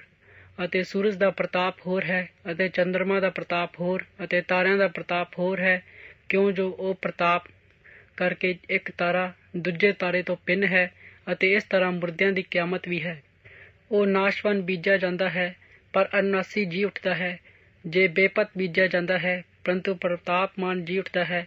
ਉਹ ਨਿਰਬਲ ਬੀਜਿਆ ਜਾਂਦਾ ਹੈ ਪਰ ਬਲਵੰਤ ਜੀ ਉੱਠਦਾ ਹੈ। ਉਹ ਪ੍ਰਾਣਕ ਸਰੀਰ ਹੋ ਕੇ ਬੀਜਿਆ ਜਾਂਦਾ ਹੈ ਪਰ ਉਹ ਆਤਮਿਕ ਹੋ ਕੇ ਜੀ ਉੱਠਦਾ ਹੈ। ਜੇਕਰ ਪ੍ਰਾਣਕ ਸਰੀਰ ਹੈ ਤਾਂ ਆਤਮਕ ਵੀ ਸਰੀਰ ਹੈ। ਅਤੇ ਇਉਂ ਲਿਖਿਆ ਹੋਇਆ ਹੈ, ਜੋ ਪਹਿਲਾ ਮਨੁੱਖ ਆਦਮੀ ਜਿਉਂਦੀ ਜਾਨ ਹੋਇਆ ਅਤੇ ਛੇਕੜਲਾ ਆਦਮ ਜੀਵਨ ਦਾ ਦਾਤਾ ਆਤਮਾ ਹੋਇਆ। ਪਰ ਪਹਿਲਾਂ ਉਹ ਨਹੀਂ ਜਿਹੜਾ ਆਤਮਕ ਹੈ, ਸਗੋਂ ਉਹ ਜਿਹੜਾ ਪ੍ਰਾਣਕ ਹੈ, ਫਿਰ ਇਹਦੇ ਮਗਰੋਂ ਉਹ ਜਿਹੜਾ ਆਤਮਕ ਹੈ। ਪਹਿਲਾ ਮਨੁੱਖ ਮਿੱਟੀ ਦਾ ਬਣਿਆ ਅਤੇ ਦੂਜਾ ਮਨੁੱਖ ਸਵਰਗੋਂ। ਜਿਵੇਂ ਉਹ ਮਿੱਟੀ ਦਾ ਸੀ ਅਤੇ ਤਿਵੇਂ ਉਹ ਮਿੱਟੀ ਦੇ ਹਨ, ਜਿਵੇਂ ਉਹ ਸਵਰਗ ਦਾ ਹੈ ਤਿਵੇਂ ਉਹ ਵੀ ਸਵਰਗ ਦੇ ਹਨ। ਅਤੇ ਜਿਸ ਤਰ੍ਹਾਂ ਅਸਾਂ ਮਿੱਟੀ ਦੇ ਸਰੂਪ ਧਾਰਿਆ ਅਤੇ ਇਸੇ ਤਰ੍ਹਾਂ ਸਵਰਗ ਵਾਲੇ ਵੀ ਸਵਰਗ ਦਾ ਰੂਪ ਧਾਰਨਗੇ। ਹੁਣ ਹੇ ਪ੍ਰਭੂ, ਮੈਂ ਇਹ ਆਖਦਾ ਹਾਂ, ਜੋ ਮਾਸ ਅਤੇ ਲਹੂ ਪਰਮੇਸ਼ਵਰ ਦੇ ਰਾਜ ਦੇ ਅਧਿਕਾਰੀ ਨਹੀਂ ਹੋ ਸਕਦੇ, ਨਾ ਵਿਨਾਸ਼ ਨਾ ਅਵਿਨਾਸ਼ ਦਾ ਅਧਿਕਾਰ ਹੁੰਦਾ ਹੈ। ਵੇਖੋ, ਮੈਂ ਤੁਹਾਨੂੰ ਇੱਕ ਭੇਦ ਦੱਸਦਾ ਹਾਂ, ਜੋ ਅਸੀਂ ਨਹੀਂ ਸਭੇ ਸੋਵਾਂਗੇ ਪਰ ਸਭੇ ਛਿਨ, ਪਰ ਅੱਖ ਦੀ ਚਮਕ ਨਾਲ ਛੇਕੜੀ ਬੁਰੀ ਅਤੇ ਤੂਰੀ ਫੂਕਦਿਆਂ ਸਾਰ ਹੋਰ ਦੇ ਹੋਰ ਹੋ ਜਾਵਾਂਗੇ। ਤੂਰੀ ਫੂਕੀ ਜਾਵੇਗੀ ਅਤੇ ਮੁਰਦੇ ਅਵਿਨਾਸੀ ਹੋ ਕੇ ਜੀ ਉੱਠਣਗੇ ਅਤੇ ਅਸੀਂ ਹੋਰ ਦੇ ਹੋਰ ਹੋ ਜਾਵਾਂਗੇ, ਕਿਉਂ ਜੋ ਜ਼ਰੂਰ ਹੈ ਜੇ ਇੱਕ ਨਾਸਵਾਨ ਅਵਿਨਾਸ਼ ਦੇ ਉਦਾਲੇ ਪਵੇ ਅਤੇ ਇਹ ਮਰਨਹਾਰ ਆਤਮਾ ਦੇ ਉਦਾਲੇ ਪਵੇ। ਪਰ ਜਦ ਇਹ ਨਾਸ਼ਵਾਨ ਅਵਿਨਾਸ਼ ਨੂੰ ਅਤੇ ਇਹ ਮਰਨਹਾਰ ਆਤਮਾ ਨੂੰ ਉਦਾਲੇ ਪਾ ਚੁੱਕੇਗਾ ਤਾਂ ਉਹ ਗੱਲ ਜਿਹੜੀ ਲਿਖੀ ਹੋਈ ਹੈ ਪੂਰੀ ਹੋ ਜਾਵੇਗੀ। ਮੌਤ ਫਤਹ ਦੀ ਬੁਰਕੀ ਹੋ ਗਈ ਹੈ। ਮੌਤ, ਤੇਰੀ ਫਤਹ ਕਿੱਥੇ ਹੈ? ਹੈ ਮੌਤ, ਤੇਰਾ ਡੰਗ ਕਿੱਥੇ ਹੈ? ਮੌਤ ਦਾ ਡੰਗ ਪਾਪ ਅਤੇ ਪਾਪ ਦਾ ਬਲ ਸ਼ਰ੍ਹਾ ਹੈ। ਪਰ ਧੰਨਵਾਦ ਹੈ ਪਰਮੇਸ਼ਰ ਦਾ ਜੋ ਸਾਨੂੰ ਸਾਡੇ ਪ੍ਰਭੂ ਯਿਸੂ ਮਸੀਹ ਦੇ ਰਾਹੀਂ ਫਤਹ ਬਖਸ਼ਦਾ ਹੈ। ਸੋ ਹੇ ਮੇਰੇ ਭਰਾਵੋ, ਤੁਸੀਂ ਸਥਿਰ ਅਤੇ ਅਡੋਲ ਹੋਵੋ ਅਤੇ ਪ੍ਰਭੂ ਦੇ ਕੰਮ ਵਿੱਚ ਸਦਾ ਵੱਧਦੇ ਜਾਓ, ਕਿਉਂ ਜੋ ਤੁਸੀਂ ਜਾਣਦੇ ਹੋ ਜੋ ਪ੍ਰਭੂ ਵਿੱਚ ਤੁਹਾਡੀ ਮਿਹਨਤ ਥੋਥੀ ਨਹੀਂ ਹੈ। 16ਵਾਂ ਬਾਬ। ਹੁਣ ਅਸੀਂ ਚੰਦੇ ਦੇ ਵਿਖੇ ਜਿਹੜਾ ਸੰਤਾਂ ਲਈ ਹੈ, ਜਿਵੇਂ ਮੈਂ ਗਲਤੀਆ ਦੀ ਕਲੀਸਿਆ ਨੂੰ ਆਗਿਆ ਦਿੱਤੀ ਸੀ, ਤਿਵੇਂ ਤੁਸੀਂ ਵੀ ਕਰੋ। ਹਰ ਹਫ਼ਤੇ ਦੇ ਪਹਿਲੇ ਦਿਨ ਤੁਹਾਡੇ ਵਿੱਚੋਂ ਹਰੇਕ ਆਪਣੀ ਔਕਾਤ ਅਨੁਸਾਰ ਵੱਖ ਕਰਕੇ ਆਪਣੇ ਕੋਲ ਰੱਖ ਛੱਡੇ, ਭਾਈ ਮੈਂ ਜਦ ਆਵਾਂ ਤਦ ਉਗਰਾਹੀ ਨਾ ਕਰਨੀ ਪਵੇ, ਅਤੇ ਜਦ ਮੈਂ ਆਵਾਂ ਤਦ ਉਹਨਾਂ ਨੂੰ ਪ੍ਰਵਾਨ ਕਰੋ। ਉਹਨਾਂ ਨੂੰ ਮੈਂ ਚਿੱਠੀਆਂ ਦੇ ਕੇ ਘੱਲਾਂਗਾ, ਭਾਈ ਤੁਹਾਡਾ ਦਾਨ ਯਰੂਸ਼ਲਮ ਤਾਈਂ ਪਹੁੰਚਾਉਣ। ਜੇ ਮੇਰਾ ਵੀ ਜਾਣਾ ਉਚਿਤ ਹੋਵੇ ਤਾਂ ਉਹ ਮੇਰੇ ਨਾਲ ਜਾਣਗੇ। ਔਰ ਜਦ ਮੈਂ ਮਕਦੂਨੀਆ ਵਿੱਚੋਂ ਲੰਘਾਂਗਾ ਅਤੇ ਉਹਦੇ ਕੋਲ ਤੁਹਾਡੇ ਕੋਲ ਆਵਾਂਗਾ, ਕਿਉਂ ਜੋ ਮੈਂ ਮਕਦੂਨੀਆ ਥਾਣੀ ਲੰਘਣਾ ਹੈ। ਪਰ ਕੀ ਜਾਣੀਏ ਜੋ ਮੈਂ ਤੁਹਾਡੇ ਕੋਲ ਟਿਕ ਪਵਾਂ, ਸਗੋਂ ਸਿਆਲ ਵੀ ਕੱਟਾਂ, ਭਾਈ ਤੁਸੀਂ ਮੈਨੂੰ ਅਗਾਂਹ ਪਹੁੰਚਾ ਦਿਓ ਜਿੱਥੇ ਕਿਤੇ ਮੈਂ ਜਾਣਾ ਹੋਵੇ, ਕਿਉਂ ਜੋ ਤੁਸੀਂ ਮੈਂ ਨਹੀਂ ਚਾਹੁੰਦਾ ਜੋ ਐਤਕੀ ਕਾਹਨੂੰ ਰਸਤੇ ਵਿੱਚ ਕਿਉਂ ਮਿਲਾਂ, ਅਤੇ ਕਿਉਂ ਮੇਰੀ ਆਸ ਹੈ ਕਿ ਪ੍ਰਭੂ ਦੀ ਆਗਿਆ ਹੋਵੇ ਤਾਂ ਕੁਝ ਚਿਰ ਤੁਹਾਡੇ ਕੋਲ ਰਹਾਂ। ਪਰ ਪੈਂਤੂਕੋਸਤ ਤੋੜੀ ਮੈਂ ਅਫਸੋਸ ਵਿੱਚ ਰਹਾਂਗਾ, ਅਤੇ ਕਿਉਂ ਜੋ ਇੱਕ ਵੱਡਾ ਕੰਮ ਵੱਢਣ ਦਾ ਦਰਵਾਜ਼ਾ ਮੇਰੇ ਲਈ ਖੁੱਲ੍ਹਿਆ ਹੈ ਅਤੇ ਵਿਰੋਧੀ ਬਹੁਤ ਹਨ। ਜੇ ਤਿਮੋਥੀਅਸ ਆਵੇ ਤਾਂ ਵੇਖਣਾ ਜੋ ਉਹ ਤੁਹਾਡੇ ਕੋਲ ਨਿਸ਼ਚਿੰਤ ਰਹੇ, ਕਿਉਂ ਜੋ ਉਹ ਪ੍ਰਭੂ ਦਾ ਕੰਮ ਕਰਦਾ ਹੈ ਜਿਵੇਂ ਮੈਂ ਵੀ ਕਰਦਾ ਹਾਂ। ਸੋ ਕੋਈ ਉਸ ਨੂੰ ਤੁੱਛ ਨਾ ਜਾਣੇ, ਸਗੋਂ ਉਸ ਨੂੰ ਸੁੱਖ ਸਾਨ ਨਾਲ ਅਗਾਂਹ ਤੱਕਰ ਤੋਰ ਦੇਣਾ, ਭਾਈ ਉਹ ਮੇਰੇ ਕੋਲ ਅੱਪੜ ਪਵੇ, ਕਿਉਂ ਜੋ ਮੈਂ ਉਸ ਨੂੰ ਭਰਾਵਾਂ ਸਣੇ ਉਡੀਕਦਾ ਹਾਂ। ਪਰ ਭਾਈ ਅਪੋਲੋਸ ਦੀ ਇਹ ਗੱਲ ਹੈ ਕਿ ਮੈਂ ਉਹਦੇ ਅੱਗੇ ਬੇਨਤੀ ਕੀਤੀ ਜੋ ਉਹ ਭਰਾਵਾਂ ਦੇ ਨਾਲ ਤੁਹਾਡੇ ਕੋਲ ਜਾਵੇ, ਅਤੇ ਉਹਦਾ ਜੀ ਤੁਹਾਡੇ ਕੋਲ ਐਤਕੀ ਆਉਣ ਨੂੰ ਮੂਲ ਨਹੀਂ ਕਰਦਾ, ਪਰ ਜਦ ਉਹ ਕਦੇ ਵੇਲ ਹੋਵੇ ਤਾਂ ਆਵੇਗਾ। ਜਾਗਦੇ ਰਹੋ ਅਤੇ ਨੇਚਾ ਵਿੱਚ ਦ੍ਰਿੜ ਰਹੋ, ਭੁਖਾਰਕ ਰਹੋ ਅਤੇ ਤਗੜੇ ਹੋਵੋ। ਤੁਹਾਡੇ ਸਾਰੇ ਕੰਮ ਪ੍ਰੇਮ ਦੇ ਨਾਲ ਹੋਣ। ਹੁਣ ਹੇ ਭਰਾਵੋ, ਮੈਂ ਤੁਹਾਡੇ ਅੱਗੇ ਬੇਨਤੀ ਕਰਦਾ ਹਾਂ, ਭਾਈ ਇਹ ਆਖਿਆ ਭਾਈ ਪਹਿਲਾ ਫਲ ਹੋਇਆ ਅਤੇ ਉਹਨਾਂ ਨੂੰ ਸੰਤਾਂ ਦੀ ਟਹਿਲ ਕਰਨ ਨੂੰ ਲੱਕ ਬੰਨਿਆ ਕਿ ਤੁਸੀਂ ਇਹੋ ਜਿਹਿਆਂ ਦੇ ਅਧੀਨ ਬਣੋ, ਨਾਲੇ ਹਰੇਕ ਜਿਹੜਾ ਇਸ ਕੰਮ ਵਿੱਚ ਸਹਾਇਤਾ ਕਰੇ ਅਤੇ ਮਿਹਨਤ ਹੈ। ਅਤੇ ਇਹ ਮੈਂ ਸਫਤਨਾਸ ਅਤੇ ਫਰਤੂਨਾਸ ਅਤੇ ਖਿਆਉਸ ਦੇ ਆਉਣ ਕਰਕੇ ਆਨੰਦ ਹਾਂ, ਕਿਉਂ ਜੋ ਮੈਂ ਤੁਹਾਡੇ ਵੱਲੋਂ ਜਿਹੜਾ ਘਾਟਾ ਸੀ ਉਹਨੂੰ ਪੂਰਾ ਕਰ ਦਿੱਤਾ, ਕਿਉਂ ਜੋ ਉਹਨਾਂ ਨੇ ਮੇਰੇ ਨਾਲ ਅਤੇ ਤੁਹਾਡੇ ਆਤਮਾ ਨੂੰ ਤ੍ਰਿਪਤ ਕੀਤਾ, ਅਤੇ ਇਸ ਕਰਕੇ ਤੁਸੀਂ ਇਹੋ ਜਿਹਾ ਨੂੰ ਮੰਨੋ। ਆਸੀਆ ਦੀ ਕਲੀਸਿਆ ਤੁਹਾਡੀ ਸੁੱਖ ਸਾਂਦ ਪੁੱਛਦੀਆਂ ਹਨ। ਅਕੂਲਾ ਅਤੇ ਪ੍ਰਿਸਕਾ ਔਰ ਕਲੀਸਿਆ ਸਣੇ ਜੋ ਉਹਨਾਂ ਦੇ ਘਰ ਵਿੱਚ ਹੈ, ਪ੍ਰਭੂ ਵਿੱਚ ਬਹੁਤ ਬਹੁਤ ਕਰਕੇ ਤੁਹਾਡੀ ਸੁੱਖ ਸਾਂਦ ਪੁੱਛਦੇ ਹਨ। ਸਾਰੇ ਭਰਾ ਤੁਹਾਡੀ ਸੁੱਖ ਸਾਂਦ ਪੁੱਛਦੇ ਹਨ। ਤੁਸੀਂ ਪਵਿੱਤਰ ਚੁੰਮੇ ਨਾਲ ਇੱਕ ਦੂਜੇ ਦੀ ਸੁੱਖ ਸਾਂਦ ਪੁੱਛੋ। ਮੇਰਾ ਪੌਲੁਸ ਦਾ ਆਪਣੇ ਹੱਥ ਦਾ ਲਿਖਿਆ ਹੋਇਆ ਸਲਾਮ। ਅਤੇ ਜੇ ਕੋਈ ਪ੍ਰਭੂ ਨਾਲ ਪ੍ਰਤੀਤ ਰੱਖਦਾ ਹੈ ਉਹ ਤੇ ਉਹ ਸਰਾਪਤ ਹੋਵੇ। ਹੇ ਸਾਡੇ ਪ੍ਰਭੂ, ਪ੍ਰਭੂ ਯਿਸੂ ਮਸੀਹ ਦੀ ਕਿਰਪਾ ਤੁਹਾਡੇ ਉੱਤੇ ਹੋਵੇ। ਮਸੀਹ ਯਿਸੂ ਵਿੱਚ ਤੁਸਾਂ ਸਭਨਾਂ ਨੂੰ ਮੇਰਾ ਪ੍ਰੇਮ। ਆਮੀਨ।